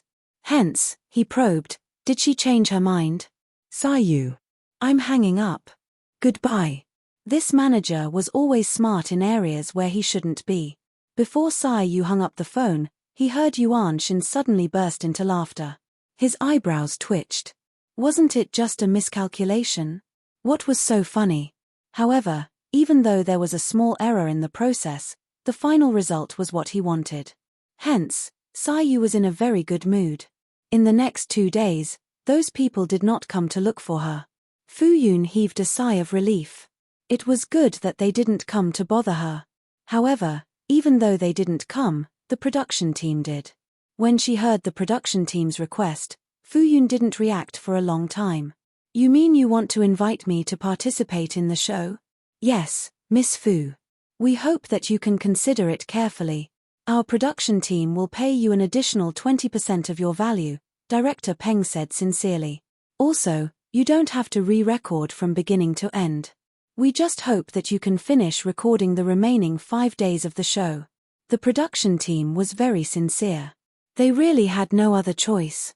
When they received news that Fang Shui was coming back, they specially went to stop her. Finally, they received an affirmative answer. Fang Shui was not filming anymore. The production team could also find someone else to save the show. However, the A-list male and female celebrities' schedules were very slow recently, so they couldn't find the time. As for the celebrities who had the time to save the show, they weren't as famous as Fang Shui. Even though her image had collapsed recently, she wasn't someone that B-list celebrities could step on openly. To replace Fang Shui's position, not only was her backing not to be trifled with, but they also didn't dare to provoke her crazy fans. They weren't afraid that if the celebrities with backing Fang Shui couldn't find the time to save the show, and if the celebrities with the time to save the show were worried about offending Fang Shui, the consequences wouldn't be worth it. As a result, they couldn't find anyone to save the show. Was this show destined to end prematurely? Just as he was having a headache, an assistant from the production team suggested that they look for Fu Yun. Director Peng's eyes lit up. This was a great idea. Because of the past dispute with Fang Shui, Fu Yun had gained some recognition among the public. And Fu Yun was also one of the A-list streamers in the live streaming industry, so she had some fame too. Furthermore, her fans had only seen her face recently, so it was a rare moment. Before her identity was revealed, she was already on the hot search list based on her looks. This showed that she was very popular. And she was here in person. As long as she nodded, they could start filming immediately. The more he thought about it, the more he felt that it was a good idea. Director Peng brought his assistant and hurriedly found Fu Yun to tell her his request. Fu Yun found it unbelievable when she heard it. The production team invited her to do the show. No matter how she looked at it, this matter had nothing to do with her, right? "Miss Fu, only you can help us. If the show doesn't continue filming, the production team will be scrap." Director Peng pleaded. "We thought about it and only you are the most suitable for our production team." Director Peng's voice kept crackling, and Fu Yun felt a little dizzy from the shock. "I'm sorry, but I can't agree. Why don't you find someone else?" Fu Yun didn't want to participate in the variety show, let alone replace Fang Shui. She felt disgusted. "Miss Fu," Wen's little head popped out of the door. He leaned against the door and blinked his bright eyes. "Grandpa Director, are you inviting my mother to participate in the show?" Wen's black eyes rolled around. Was his mother going to enter the entertainment industry? Director Peng said with a smile, "Yes, little kid, do you want to see your mother on TV?" Director Peng had a good impression of this lively child, and his voice couldn't help but sweeten a few degrees. Fu Yun looked at the mischievous child and said helplessly, "Children shouldn't interrupt when adults are talking." Wen's chubby cheeks suddenly puffed up. "I'm not a child anymore. I'm an adult." He patted in and straightened his small body. He said seriously, "My mother doesn't work in the entertainment industry." The entertainment industry was so deep. He hadn't grown up and didn't have the ability to protect his mother. He didn't want his mother to get involved. "Why? You can earn a lot of money if you enter the entertainment industry. You can buy a lot of candy and toys." Director Peng. Fu Yun frowned. The child is still young. How could she tell him so many things that a child shouldn't hear? Money. A light bulb lit up on Wen's little head. He had been a normal child and enjoyed a carefree life. However, the appearance of Fang Shui and her mother, the Fu and Chang families, made Wen feel a sense of crisis. Compared to those people, his mother was too weak. He wanted to protect his mother and let her have someone to rely on. However, he was too young. His small arms and legs couldn't fight against those huge assets. Since that was the case, he could only grow up in advance. The first thing he had to do when he grew up was to earn a lot of money and accumulate wealth. Only then could he fight against them. No one wanted him to do other jobs with his small body. The only thing that could make him earn money at this age was being a child star. He wasn't afraid of the slanderous words on the internet. Wen raised his little hand and asked loudly, "Can I participate?" Director Peng looked at Wen Wen and thought about how popular he was on the internet. He was very tempted. If his mother didn't want to participate, his son could too. Director Peng immediately replied, "Sure. I'll pay you according to your mother's current net worth." "Sorry, my son doesn't want to participate either." Fu Yun frowned and refused. "I still have something to do. Forgive me for not being able to entertain you. Please help yourself." Director Peng was chased away. He looked at Wen Wen. This child didn't have the right to speak. He had to get Fu Yun's approval first. He could only say, "Whether it's Miss Fu or Mr. Fu, or both of you together, our production team will agree. I hope you can reconsider. I'll come again tomorrow." After Director Peng left, only Fu Yun and her son were left in the living room. She looked at Wen Wen, who was tiptoeing and drawing circles. "Fu Wen Wen, filming a show is not for fun. It's for adults. You haven't even gone to kindergarten, so you can't participate in an adult's show," Fu Yun said sternly. Wen Wen retorted, "I know there are child stars. He wasn't a real child. It's very tough being a child star. After you become a child star, you can't eat too much meat and you can't play with your friends.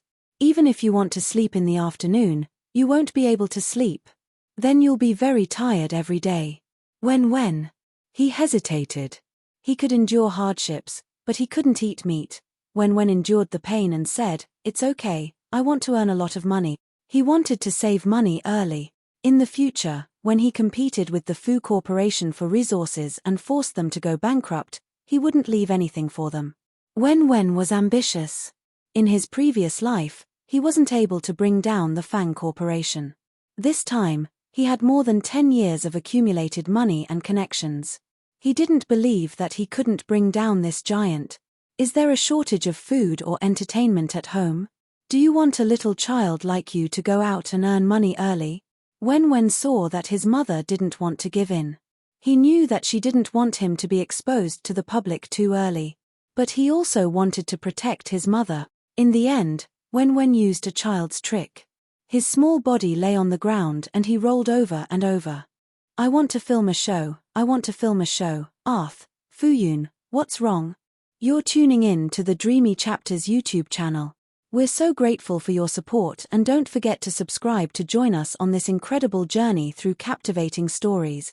Your generosity through donations truly makes a world of difference, as it's the primary source of revenue that allows me to expand and enhance this channel for you. Thank you from the bottom of my heart for being a part of this adventure.